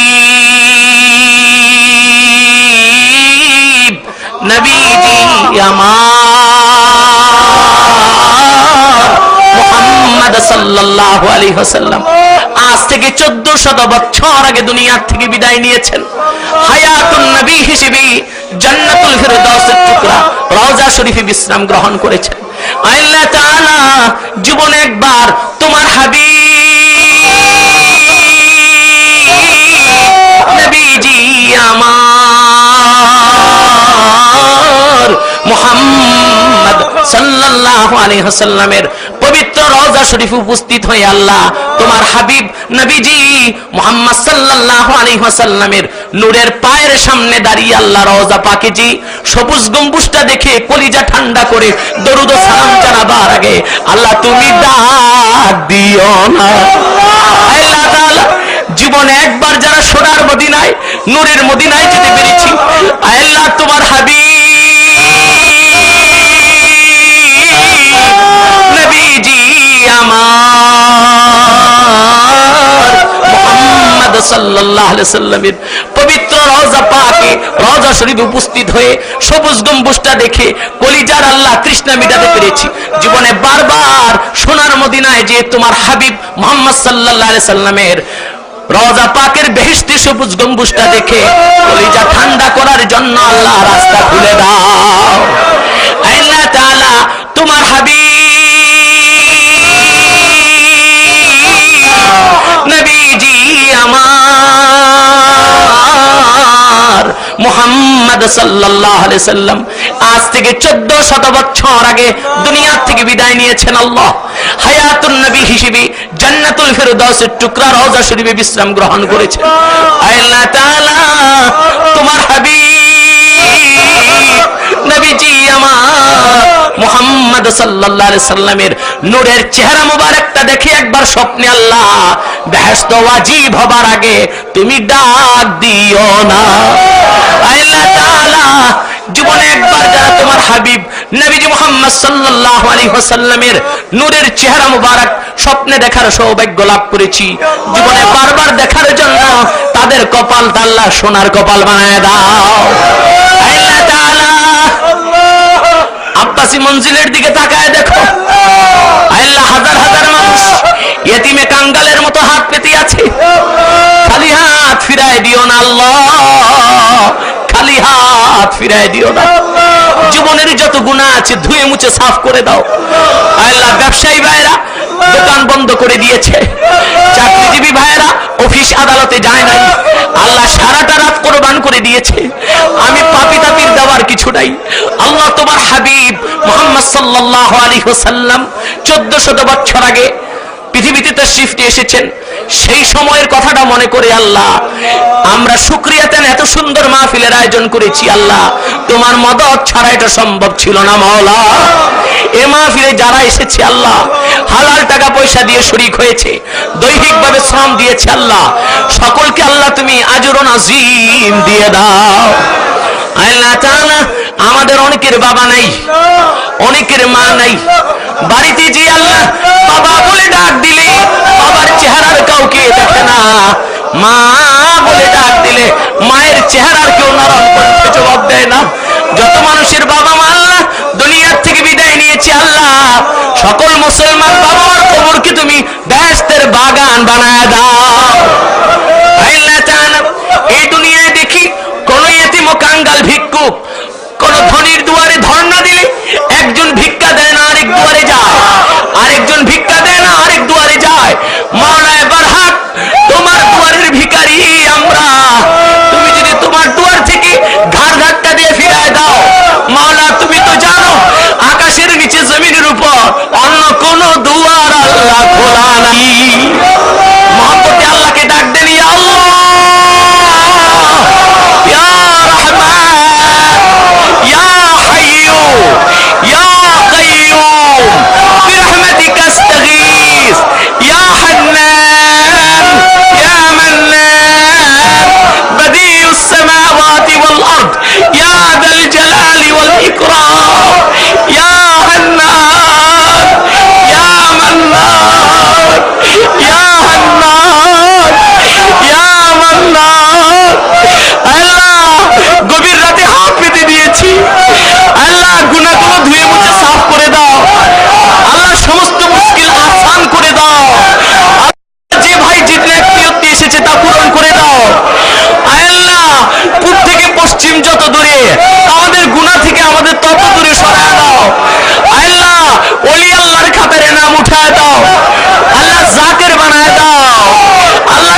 সাল্লাল্লাহু আলাইহি ওয়াসাল্লামের আশিকদের কাতারে আমাদের নাম তুলে নাও। আল্লাহ তোমার হাবিব নবী মুহাম্মদ সাল্লাল্লাহু আলাইহি সাল্লামের আশিক যেমন ছিলেন সাহাবায়ে কেরাম 1400 বছর আগে, আমাদেরকে ওই ধরনের আশিক আল্লাহ তুমি বানায় দাও। ربنا ظلمنا أنفسنا وإن لم تغفر لنا وترحمنا لنكونن من الخاسرين। আল্লাহ তাআলা এই দরবারের প্রতিষ্ঠাতা দুই বিখ্যাত ওলি বাংলার আমার দাদা জান হযরত মাওলানা শেখুল হাদিস সিদ্দিক আহমদ আব্বাসী জনপুরি রহমতুল্লাহ, হযরত মাওলানা মুফতি আজম মাওলানা নিসার আহমদ আব্বাসী জনপুরি রহমতুল্লাহ এবং আমার দাদি জান এখানে আল্লাহ শুয়ে আছেন। আল্লাহ তাদের কবরে বেহেশতের নূর বহুগুণ বাড়ায় দাও। তাম দুনিয়ার যত জায়গায় যত মুসলমান নরনারী শুয়ে আছে তাদের কবরের আযাব মাফ করে দাও। আল্লাহ এই মাহফিলকে তুমি কিয়ামত পর্যন্ত কবুল করে নাও। আল্লাহ প্রতি বছর যখনই আমরা এই পবিত্র মাহফিলের উদ্যোগ নেব তুমি গায়বী ভাবে মদত করে দিও। আল্লাহ তাআলা লোক সংকুলনের ব্যবস্থা তুমি করে দাও। আল্লাহ সত্যপন্থীদেরকে এদিকে ঝুঁকিয়ে দাও। আল্লাহ তাআলা এখানে যারা আছেন খেদমতে তাদেরকে তুমি আমলদার বানায় দাও, ঈমানদার বানায় দাও। আল্লাহ তোমার খাদেম হিসেবে কবুল করে নাও। রিয়া থেকে বাঁচাও, সুমআ থেকে বাঁচাও, শিরক থেকে বাঁচাও আল্লাহ, কুফর থেকে বাঁচাও আল্লাহ, বিদআত থেকে বাঁচাও আল্লাহ, গুমরাহি থেকে বাঁচাও আল্লাহ, দালালাত থেকে বাঁচাও আল্লাহ, লোভ থেকে বাঁচাও আল্লাহ। আল্লাহ সারা বাংলাদেশ কঠিন পরিস্থিতি বিরাজমান। আল্লাহ লক্ষ লক্ষ মুসলমানের বুকের তাজা খুনের বিনিময়ে অর্জিত আমার বাংলাদেশের স্বাধীনতার রক্ষক তুমি হয়ে যাও। আল্লাহ প্রিয় বাংলাদেশে যেন কোনো বিজাতি দুশমন হামলা করতে না পারে। ভাইয়েরা আমার, গভীর রাত 1 মিনিট সময় ছেড়ে দিলাম, চক্ষুটা বন্ধ করেন, দিলটা নরম করেন, মাথাটা নত করেন। আখিরি নবী, নবীদের নবী, আমার বিশ্ব নবী মুহাম্মদ সাল্লাল্লাহু আলাইহি ওয়াসাল্লামের ওসিলা ধরে আল্লাহর কাছে চান, যা চাইবেন আমার আল্লাহ কবুল করে নেবেন।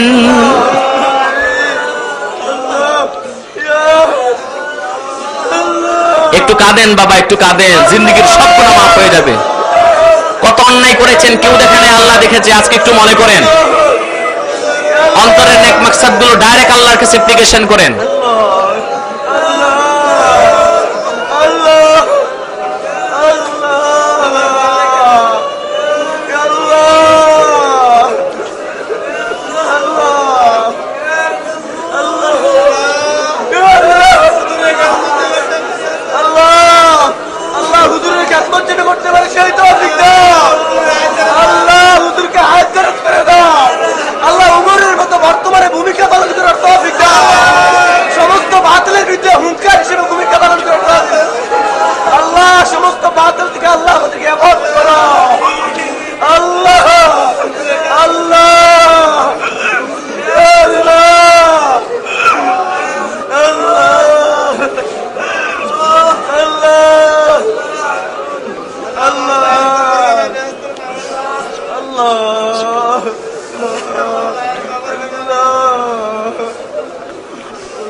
اللهم إنا نتوسل إليك بوسيلة حبيبك المحترم نبيك الخاتم سيدنا إمامنا محمد بن عبد الله نبي الله رسول الله صلى الله عليه وسلم الذي أكملت به قصر النبوة وحكمت أن لا نبي بعده وأعلنت في القرآن بالبرهان أنه صلى الله عليه وسلم خاتم النبيين والمرسلين قبل 1400 سنة. اللهم صل وسلم على سيدنا حبيبنا شفيعنا مولانا محمد وعلى آل سيدنا حبيبنا شفيعنا مولانا محمد عدد ما خلق في جنة الفردوس برحمتك يا أرحم الراحمين. السلام عليكم ورحمة الله. আমার বিভিন্ন ক্যাসেট স্টলে আছে, মুনাজাতের তাবারুক নেওয়ার পর নিয়ে নেবেন। আপনারা এইভাবে উত্তর দক্ষিণ মুখামুখি হয়ে বসেন। সাল্লাল্লাহু আলাইহি সাল্লাম ইজহারা লিশুকরিন আলা ইজাদিল্লাহি ইয়্যাহু রাহমাতাল লিল আলামিন ওয়া তাশরিআ লিউম্মতিহি কামা কানা ইউসাল্লি আলা নাফসিহি লিযালিকা ফায়ুস্তাহাব্বু লানা আইযান ইজহারা শুকরি বিমাউলিদিহি বিল ইজতিমা ওয়া ইতআমিত তাআম ওয়া নাহওয়ি যালিকা মিন উজুহিল কুরবা ওয়া ইজহারিল মুসাররাত। স্পষ্ট ঈদ মিলাদুন নবীর পক্ষে জালালউদ্দিন সিউতি সরাসরি বাইহাকী শরীফ থেকে হাদিস নকল করেছেন যে হুজুর পাক সাল্লাল্লাহু আলাইহি ওয়াসাল্লাম যখন 1400 বছর আগে পৃথিবীতে তাশরীফ নিয়ে এসেছেন, হুজুর পাক সাল্লাল্লাহু আলাইহি ওয়াসাল্লাম জন্মগ্রহণ করার 7 দিনের দিন ওনার দাদা আব্দুল মুত্তালিব আকিকা দিবেন। কি দিবেন? ইমাম সিউতি লেখেন, কিন্তু নবুয়ত প্রকাশ পাওয়ার পর 40 বছর বয়সের পর আবার হুজুর পাক সাল্লাল্লাহু আলাইহি ওয়াসাল্লাম নিজের আকিকা নিজে দিবেন। কেন দিয়েছেন? ইমাম সুয়ুতি লিখেছেন যে হুজুর পাক সাল্লাল্লাহু আলাইহি ওয়াসাল্লাম যখন পৃথিবীতে তাশরীফ নিয়ে এসেছেন, তিনি যে আখিরি নবী, সমস্ত নবীদের নবী, রহমতুল লিল আলামিন, এটা তো ওনার দাদার জানা ছিল না। উনি নাতি জন্মগ্রহণ করেছেন, এই খুশিতে আকিকা দিয়েছেন। আর হুজুর পাক সাল্লাল্লাহু আলাইহি ওয়াসাল্লাম আখিরি নবী, নবীদের নবী হিসেবে যখন রিসালাতের দাওয়াত দিলেন, তখন নিজে আল্লাহর শুকরিয়া আদায় করার জন্য, নিজে আল্লাহ যে ওনাকে আখিরি নবী, নবীদের নবী হিসেবে প্রেরণ করেছেন 1400 বছর আগে, এই খুশি, এই শুকরিয়া আদায় করার জন্য হুজুর নিজে 40 বছর বয়সের পর আকিকা দিয়েছেন। তাহলে হুজুর হুজুরের আগমন পালন করছেন, ঠিক কিনা বলেন? কিসের দ্বারা? আকিকার দ্বারা। ইমাম সুয়ুতি তারপর বলেন যে হুজুর পাক সাল্লাল্লাহু আলাইহি ওয়াসাল্লাম নিজে নিজের আকিকা দেওয়ার দ্বারা স্পষ্ট মুস্তাহাব সাবেত করে দিয়েছেন 1400 বছর আগে। যে হুজুর পাক সাল্লাল্লাহু আলাইহি ওয়াসাল্লাম 1400 বছর আগে আগমন করেছেন, সেই খুশির কথাটা মনে জাগলে কেউ যদি খাদ্য প্রস্তুত করে, সম্মেলন করে, ওয়াজ মাহফিল করে, মানুষের মধ্যে তা প্রচলন করে, সে মুস্তাহাব সওয়াবের অধিকারী হবে। পরিষ্কার। হুসনুল মাকসাদ ফি আমালিল মাউলিদ আল হাবিলিল ফাতাওয়া 230 পৃষ্ঠা। এই কিতাব ছাপা হয় মিশরে। কোথায়? মিশর থেকে এই কিতাব আনিয়েছি আমি, আলহামদুলিল্লাহ, অনেক রিয়াল খরচ করে। এখন এই কুয়ার ব্যাং মৌলবী এই কিতাব জীবনে চোখেও দেখে নাই, পরেও নাই, এই তো মোল্লাগিরি করে। হ্যাঁ, ইমাম হিসেবে কোন ইমাম যোগ্য ইমাম জানেন? মুহাদ্দিস, মুফাসসির, মাদ্রাসার শিক্ষকরা যখন ইমামতি করে, তারা সত্যিকার ইমাম। তারা কি? সত্যিকার ইমাম। ওই ইমামরা দেখবেন ঢাকা বড় বড় মাদ্রাসার মুহতামিমরা ইমামতি করে, বেতন নেয় না। কি নেয় না? বেতন নেয় না। যেন আমি জানি যাত্রাবাড়ির প্রিন্সিপাল মুহতামিম, সে কোনো বেতন নেয় না, ইমামতি করে ফি সাবিলিল্লাহ। সে একজন মুহাদ্দিস, মুফাসসির, ঠিক না? একজন মুফতি, নামাজ পড়াচ্ছেন, নিজের নামাজ নিজে পড়তেছেন। এখন যে মৌলবী শুধু নামাজ পড়ায়, কোরআন হাদিসের সাথে তার কোনো সম্পর্ক নাই। তাহলে ঈদে মিলাদুন নবী স্বয়ং হুজুর নিজেরটা নিজে পালন করছেন কিনা বলেন? তাহলে আমরা যদি 1400 বছর পর পালন করি, তাতে কি গুনাহ হবে? জোরে বলেন, আরো জোরে বলেন। এটা শারহে বুখারী, বুখারী শরীফের সরা প্রথম খণ্ড, আরো 24 খণ্ড ভিতরে আছে। স্পষ্ট শারহে বুখারীতে, বুখারী শরীফ কিতাবুন নিকাহতে তালিকান এসছে। আবুল আহাবের মৃত্যুর পরে হযরত আব্বাস রাদিয়াল্লাহু তাআলা একদিন আবুল আহাবকে স্বপ্নে দেখলেন। এটা হাবিলিল ফাতাওয়াতেও এসছে। যেহেতু ওইটার থেকে একটা দলিল দিলাম, শরহে বুখারী থেকে আরেকটা দিচ্ছি। হযরত আব্বাস বলেন, রাআইতু আবা লাহাবিন ফিল মানাম, আমি আবুল আহাবকে স্বপ্নে দেখলাম। কিসে দেখলাম? জোরে বলেন। তারপর তাকে জিজ্ঞেস করলাম, মা বালুকা ইয়া আবা লাহাবিন ফি আলামিল বারজাখ। ও আবুল আহাব, কবরে তোমার কি অবস্থা? আবু লাহাব তখন বলল, ভাই আব্বাস, আমি কাফের, কোনোদিনও আল্লাহ আমারে মুক্তি দিবেন না। যেহেতু আমি কাফের হয়ে কবরে গেছি, পরকালে আমার কোনো মুক্তি নাই, প্রতিদিন আমার আযাব বাড়ে। ওয়ালাকিন্নাল্লাহা ইউখাফিফু আন্নিল আযাবা ফি কুল্লি লাইলাতিল ইসনাইন, কিন্তু আল্লাহ রাব্বুল আলামিন প্রত্যেক সোমবারের রাতে আমার কবরের আযাব মাফ করে দেন। অন্য রিওয়ায়াতে এসেছে ফি কুল্লি ইয়াউমিল ইসনাইন, প্রত্যেক সোমবারের দিন আল্লাহ রাব্বুল আলামিন তার কবরের আযাবকে মাফ করে দেন। হযরত আব্বাস বলেছেন, লিআন্না আমাতাহু সুআইবা বাশশারাতহু বিউলাদাতিন নবী সাল্লাল্লাহু আলাইহি সাল্লাম ফাফারিহা বিহা ওয়া আতাকাহা, কারণ নবীজি মুহাম্মদ সাল্লাল্লাহু আলাইহি সাল্লাম 1400 বছর আগে যখন তাশরীফ নিয়ে এসেছেন পৃথিবীতে, এই খবরটা আবু লাহাবকে দিয়েছে তার দাসী। খুশির আতিশয্যে দাসীকে সে আজাদ করে দিয়েছে। এতটুকু খুশি হওয়ার কারণে আবু লাহাবের কবরের আযাব আল্লাহ মাফ করে দিয়েছেন শুধু সোমবারে, কিন্তু পরকালে তার কোনো নাজাত নাই। কেন নাজাত নাই? সে নবীজির মিলাদ পালন করছে, সিরতকে গ্রহণ করে নাই। আর আমরা মুসলমান হুজুরের মিলাদকেও মানি, সিরতকেও মানি, আমাদের সকল দিনের কবরের আযাব আল্লাহ মাফ করে দিবেন। কিন্তু আরেক দল গোমরা, যারা সিরাতুন নবী মানে মিলাদুন নবী মানতেছে না, তাদের অবস্থা আবু লাহাবের হবে। কারণ মিলাদুন নবীও বাদ দেওয়া যাবে না, সিরাতুন নবীও বাদ দেওয়া যাবে না। সিরাত যার, মিলাদ তার, মিলাদ যার, সিরাত তার। আবু লাহাব সিরাত মানে নাই, মিলাদ মানছে, জাহান্নামে যাবে। আর যারা মিলাদ মানে না, সিরাত মানে, তারাও জাহান্নামে যাবে। ঠিক কি না বলেন? আমরা হুজুরের মিলাদ মানছি, হুজুরের জন্মকে স্বীকার করেছি, তারপরে সিরতকে গ্রহণ করে মুসলমান হয়েছি। তো হযরত ইমাম সুয়ুতী প্রশ্ন করেন, আবু লাহাবের যদি প্রত্যেক দিনের কবরের আযাব আল্লাহ মাফ, প্রত্যেক সোমবারের কবরের আযাব মাফ করেন, নবীজি মুহাম্মদ সাল্লাল্লাহু আলাইহি সাল্লামের জন্ম গ্রহণ করার পর খুশির কারণে মুসলমান যারা সিরাত মিলাদ দোনোটা মানছে, ঈমান আনছে মুহাম্মদ সাল্লাল্লাহু আলাইহি সাল্লামের উপর, তাদের কবরের কি অবস্থা হবে বলেন? তার কি ঈদে মিলাদুন নবী এটা কোরআন হাদিসে আছে কিনা বলেন? আমি আপনাদেরকে এমন এক তথ্য হাদিস থেকে দিচ্ছি, আহমদ ইবনে হাম্বলের মত মাওলানা মুফতি আনোয়ারুল্লাহ বাতিনি সাহেব বলেছেন, পরিষ্কার হাদিসে এসেছে, দাও এটা, যে লাইলাতুল কদরের চেয়ে উত্তম হচ্ছে হুজুর পাক সাল্লাল্লাহু আলাইহি সাল্লাম যেই দিন পৃথিবীতে তাশরীফ নিয়ে এসেছেন ওই দিন। কোন সুবহানাল্লাহ, জোরে বলেন সুবহানাল্লাহ।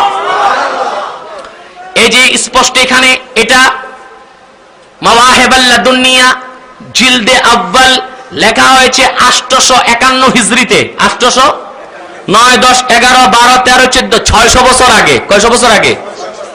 এই মোল্লা মৌলবী আমাদের মতো সল্টু বল্টুদের জন্মের 600 বছর আগে লেখা দুনিয়ার শ্রেষ্ঠ সিরাতের কিতাব।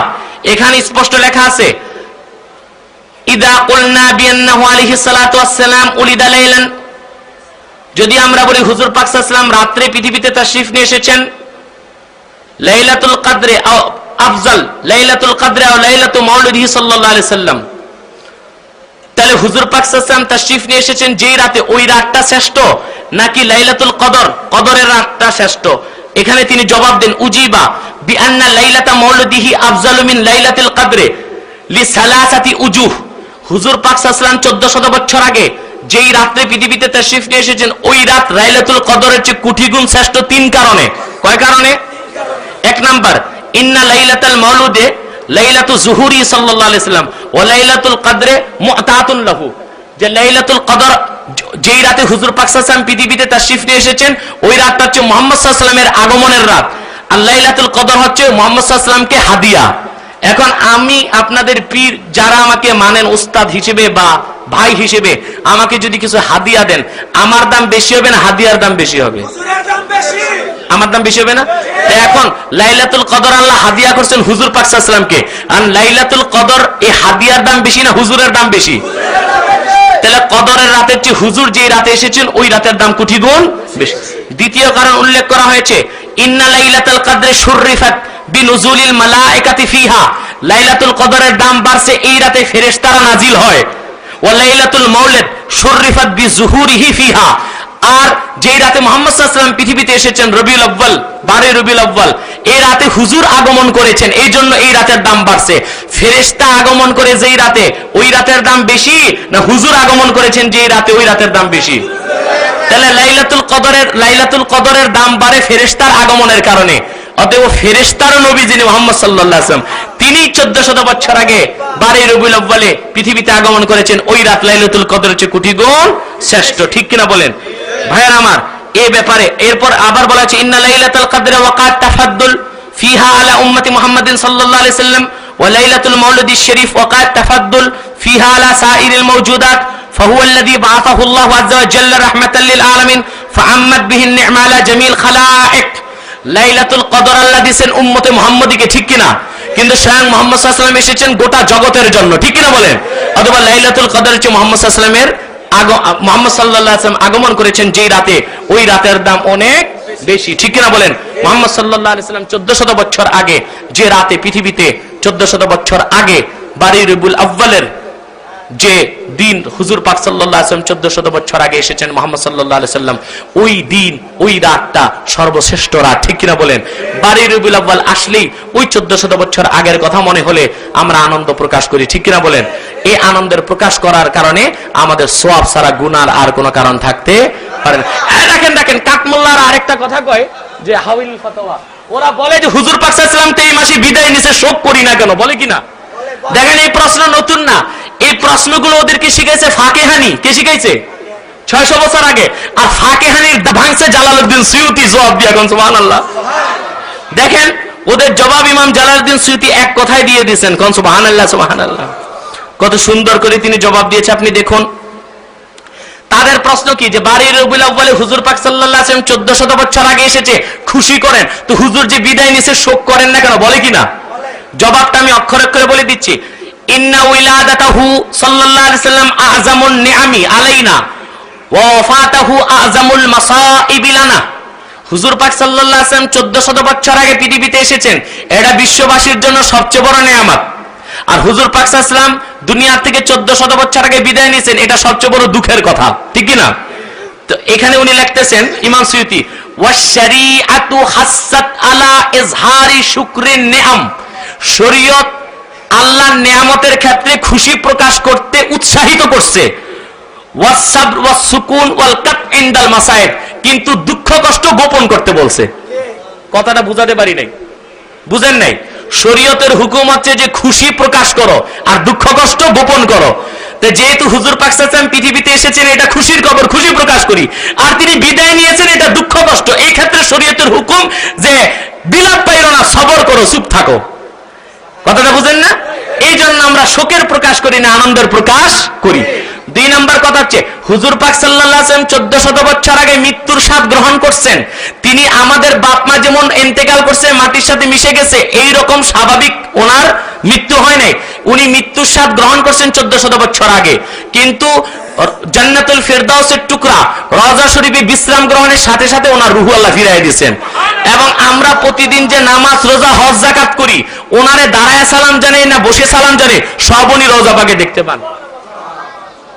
এই কিতাবটি আরব থেকে আনা হয়েছে, এখানে হাদিসের জাকিরা শুধু হুজুর পাক সাল্লাল্লাহু আলাইহি ওয়াসাল্লামের শানের উপর সিয়াসিত্তার হাদিসগুলোকে এক করা হয়েছে। এখান থেকে একটা হাদিস আমি উল্লেখ করে দিচ্ছি।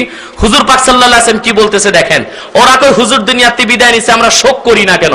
হুজুর বলতেছেন ওয়া ওয়াফাতি খায়রুল লাকুম, ও উম্মত, আমি দুনিয়ার থেকে বিদায় নিলে দুঃখ কষ্ট করার কিছু নাই, কারণ আমি তোমাদের সাধারণ মানুষের মতো মরে যাব না। হুজুর পাক সাল্লাল্লাহু আলাইহি ওয়াসাল্লাম বলেছেন তুরাজু আলাইয়া আমালুকুম, তোমরা আমার উম্মত যে আমল করবা সবকিছু আমাকে দেখানো হবে রওজা পাকে। ফামা রাআইতু মিন খাইরিন হামিদতুল্লাহ আলাইহি, যখন তোমরা কোনো ভালো কাজ করবা আমি আল্লাহর কাছে শুকরিয়া আদায় করব। ওয়ামা রাআইতু মিন শাররিন ইস্তাগফারতুল্লাহ লাকুম, আর যখন তোমরা কোনো গুনার কাজ করবা আমি হায়াতুন নবী রওজা পাক থেকে তোমাদের জন্য আল্লাহর কাছে ক্ষমা চাবো। এখন বলেন হুজুর পাক সাল্লাল্লাহু আলাইহি ওয়াসাল্লাম হায়াতুন নবী, জিন্দা নবী, আমরা ওনাকে চোখে দেখতেছি না, আমরা অন্ধ, কিন্তু জান্নাতুল ফেরদাউসের টুকরা রওজা পাকে আখিরি নবী, নবীদের নবী মুহাম্মদ সাল্লাল্লাহু আলাইহি ওয়াসাল্লাম 1400 বছর আগে বিশ্রাম গ্রহণ করেছেন জান্নাতুল ফেরদাউসের টুকরা রওজা শরীফে, রওজা পাক থেকে তিনি আমাদেরকে দেখেন। অতএব শোক করার কোনো অবকাশ আল্লাহ তাআলা যেন এই ব্যাপারে, আমি আরো স্পষ্ট বলে দিচ্ছি, এই আতুর ফাতুর মোল্লা যেগুলো জুমার নামাজে একটু বয়ান করার সুযোগ পায়, উল্টা ফতুয়াবাজি করে, আমার কাছে এবার 4-5 এলাকার খবর আসছে, আমি খুব দুঃখিত, কিন্তু এগুলোকে তেমন কানে দিচ্ছি না, কারণ এরা তো আসলে শাগরেদ, এদের ওস্তাদদের দোষ, ওস্তাদরা ভুল বুঝায়, বুঝলেন? আর এরা যদি বুঝতে চায় আমাদের দরবার খোলা আছে, আমরা কোরআন হাদিস থেকে বুঝাই দিব। আর এরা যদি মনে করে এখানে আসবে না, তা আমাদের তো ছাত্র টাত্র আছে, পাঠায় দিব, ঠিক কিনা বলেন? যদি বুঝতে না চায়, বুঝাইতেও না চায়, তখন মুখের বদলা হাত চালু করে দিব ইনশাআল্লাহ, ঠিক কিনা বলেন? আর আপনারা যারা মসজিদ কমিটির লোক আছেন, আপনাদেরকে বলে দিচ্ছি, আপনারা একটা জিনিস চিন্তা করবেন, বিশ্ববিদ্যালয়ের প্রফেসর ও শিক্ষক, প্রাইমারি স্কুলের শিক্ষকও শিক্ষক মনে করে যদি দোনোটা এক ওজন করেন, তাহলে আপনার কপালে দুর্দশা আছে। একজন মুহাদ্দিস মুফতির কথা আর মসজিদের মৌলবীর কথা কোনোদিন এক হইতে পারে না। আপনাদেরকে এটা চিন্তা করতে হবে যে আমার মসজিদের মৌলবী সে তো কোনো বড় আলেম না, অতএব মুফতি মুহাদ্দিসরা কি বলে তা দেখতে হবে, ঠিক না বলেন? আর যে মুফতি মুহাদ্দিস মসজিদের ইমাম, তিনি এই ধরনের পাতলা কথা কোনোদিন বলবেন, ঠিক কিনা বলেন? অতএব আমি যখন শুনলাম কিছু খবর, আমার ভাইজানকে বলেছি কথা বলার জন্য। এক মৌলবীর সাথে কথা বলার পর মৌলবী এমন জাহেল, বলতেছে আমি তো ঈদে মিলাদুন নবীর বিরুদ্ধে বলি না, ভণ্ড পীরের বিরুদ্ধে বলছি, দেওয়ানবাগির বিরুদ্ধে বলছি। আরে দেওয়ানবাগি ভণ্ড পীর শেষ দরজার বেঈমান, তারা তো নামাজও পড়ে, এই জন্য কি আমরা নামাজ ছেড়ে দিব? ওরা তো জিকির করে, এই জন্য জিকির ছেড়ে দিব না? আমাদের নামাজ আমরা পড়বো, আমাদের জিকির আমরা করব। ঈদে মিলাদুন নবী এটা সুন্নি মুসলমানদের কাজ, তারা যদি করে এর সাথে তাদের কোনো সম্পর্ক নাই। আমাদের বিরুদ্ধে আমরা কথা বলবো, তাই বলে মিলাদ, কিয়াম, ঈদে মিলাদুন নবী, জিকির ফিকির, পীরি মুরিদের বিরুদ্ধে কোনো কথা বলা যাবে না, ঠিক কিনা বলেন? আল্লাহ তাআলা যেন আমাদেরকে সমস্ত খারাপি থেকে, বেদাতি কাজ থেকে রক্ষা করেন, বলুন আল্লাহুম্মা আমিন। আল্লাহ তাআলা যেন আমাদেরকে সহি সমাজ দান করেন, বলুন আল্লাহুম্মা আমিন। ঈদে মিলাদুন নবী সাল্লাল্লাহু আলাইহি ওয়াসাল্লামের উপর আমার 2টি ভলিউম আছে, নিবেন। মিলাদ কিয়ামের উপর বহস আছে। এইসব মৌলবীদের উস্তাদ যারা, তারাও আমাদের সাথে বসেছে, আলহামদুলিল্লাহ স্বীকার করে নিয়েছে, এটা আছে। আর যারা হক্কানি দেওবন্দি, তারা কখনো মিলাদ কিয়ামের বিরোধিতা করে নাই। কারণ হক্কানি দেওবন্দীদের সরপরস্ত পীরানে পীর দস্তগীর হযরত ইমদাদুল্লাহ মুহাজির মক্কি रहमतुल्लाह নিজে हफ्ते मसाइल लिखছেন कि मशरफ फकीर का ये है कि हर साल मैं अपने घर मिलाद शरीफ मुनअकिद करता हूं। যে আমি ইমদাদুল্লাহ মুহাজির মক্কি নিজে প্রতি বছর বাড়িতে মিলাদ শরীফের আয়োজন করি, আর কিয়াম में लुत्फ व लज्जत पाता हूं। আর যখন কিয়াম করি তো বড় স্বাদ পাই, কোন সুবহানাল্লাহ। এখন ইমদাদুল্লাহ মুহাজির মক্কি रहमतुल्लाह রে কি বলবেন? জাহেল বলবেন? যদি জাহেল বলেন, তাহলে কাসেম নানুতুবি সাহেব, আশরাফ আলী থানভী সাহেব, রশিদ আহমদ গঙ্গি সাহেব কি জাহেলের কাছে মুরিদ হয়েছে? নাউজুবিল্লাহ। কি বেদাতি বলবেন? তাহলে তো বলতে হয় যে ওনারা বেদাতির মুরিদ ছিল নাকি? যদি বলেন হারামকে হালাল মনে করে করছে, তাহলে তো ওনার ইমানই ছিল না, তাহলে ওনার কাছে মুরিদ যারা হয়েছে সবার ইমান নষ্ট হয়ে গেছে, ঠিক না বলেন? অথবা নিঃসন্দেহে সূর্য পূবে উঠে পশ্চিমে ডুবে, এটা যেমন সত্য কথা, ইমদাদুল্লাহ মুহাজির মক্কি ছিলেন আল্লাহর শ্রেষ্ঠ ওলি, তিনি যেটাকে হালাল মনে করছেন, আমাদেরও সেটা হালাল মনে করা উচিত। আর ইমদাদুল্লাহ মুহাজির মক্কির 500 বছর আগে ইমাম সুয়ুতি মিলাদের কিয়ামের ব্যাপারে স্পষ্ট লিখে দিয়েছেন হাবিলুল ফাতাওয়ায়, লাইসা ফিহি নাসসুন ওয়ালাকিন্না ফিহিল কিয়াস, যে মিলাদের কিয়ামের ব্যাপারে নাস নাই, কিন্তু কিয়াস আছে। ইসলামের দলিল 4টা, আদিল্লাতুল ইসলামে 4, ইসলামের দলিল 4টা, কোরআন, হাদিস, ইজমা, কিয়াস। কিয়াসের ভিত্তিতে মিলাদ শরীফের কিয়াম মুস্তাহাব, এটাকে ফরজ ওয়াজিব বলা হয় না, কিন্তু এটাকে হারাম বেদাত বলা যাবে না। সুবহান রাব্বিকা রাব্বিল ইজ্জাতি আম্মা ইয়াসিফুন ওয়া সালামুন আলাল মুরসালিন ওয়ালহামদুলিল্লাহি রাব্বিল আলামিন। আরো যত জানার আছে আমাদের কাছে বুঝার জন্য আসুন, ইনশাআল্লাহ আমরা আপনারা সহি সমাজ পাবেন, কিন্তু নিজেদের মধ্যে কোনো বাড়াবাড়ি মারামারি করার চেষ্টা করবেন না। আউযু বিল্লাহি মিনাশ শাইতানির রাজিম, বিসমিল্লাহির রহমানির রহিম। لقد جاءكم رسول من أنفسكم عزيز عليه ما عنتم حريص عليكم بالمؤمنين رؤوف رحيم فإن تولوا فقل حسبي الله لا إله إلا هو عليه توكلت وهو رب العرش العظيم ما كان محمد أبا أحد من رجالكم ولكن رسول الله وخاتم النبيين وكان الله بكل شيء عليما يا أيها الذين آمنوا صلوا عليه وسلموا اللهم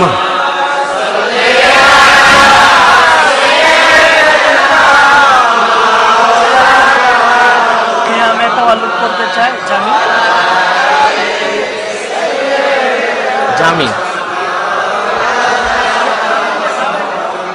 আল্লাহুম্মা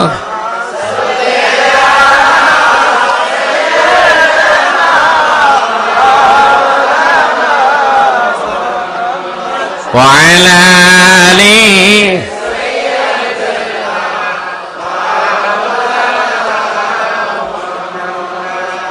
जहाँ रोज़े पाके खैरुल वरा है वो जन्नत नहीं है तो फिर और क्या है।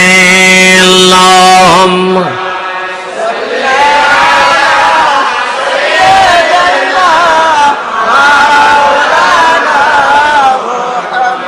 व अला आलिहि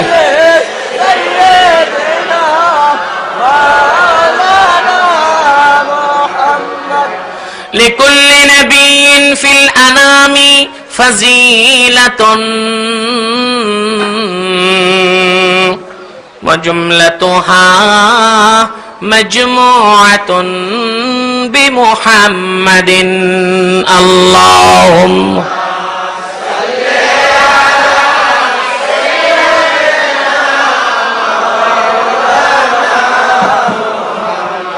व अला आलिहि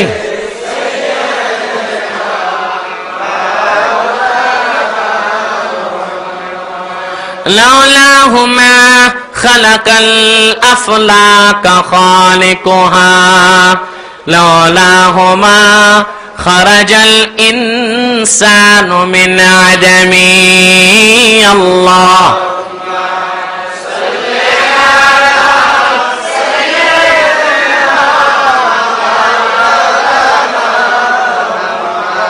व अला आलिहि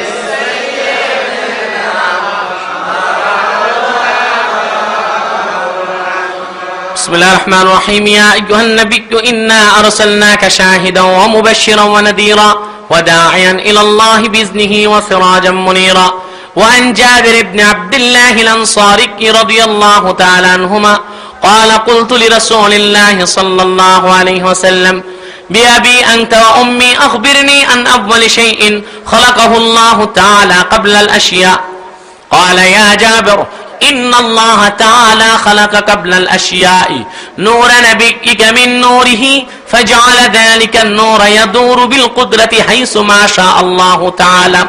ختم الله بمحمد صلى الله عليه وسلم النبوة وحكم أن لا نبي بعده وأعلن في القرآن بالبرهان أنه صلى الله عليه وسلم خاتم النبيين والمرسلين قبل 1400 سنة. وفي وقت ولادة النبي صلى الله عليه وسلم جاءت نسوة من نساء الجنة ومنهن كانت عاصية مريم. يا معشر الحاضرين صلوا على نبيكم सलाम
हासिल हो हुजूरी,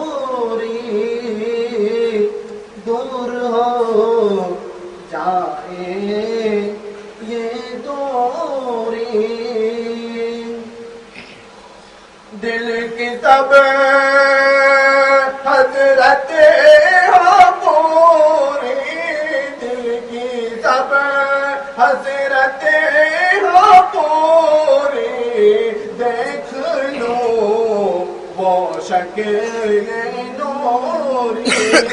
या नबी सलाम अलैका, या रसूल सलाम अलैका, या हबीब सलाम अलैका, सलावतुल्लाह अलैका। शहंशाहे मदीना, शहंशाहे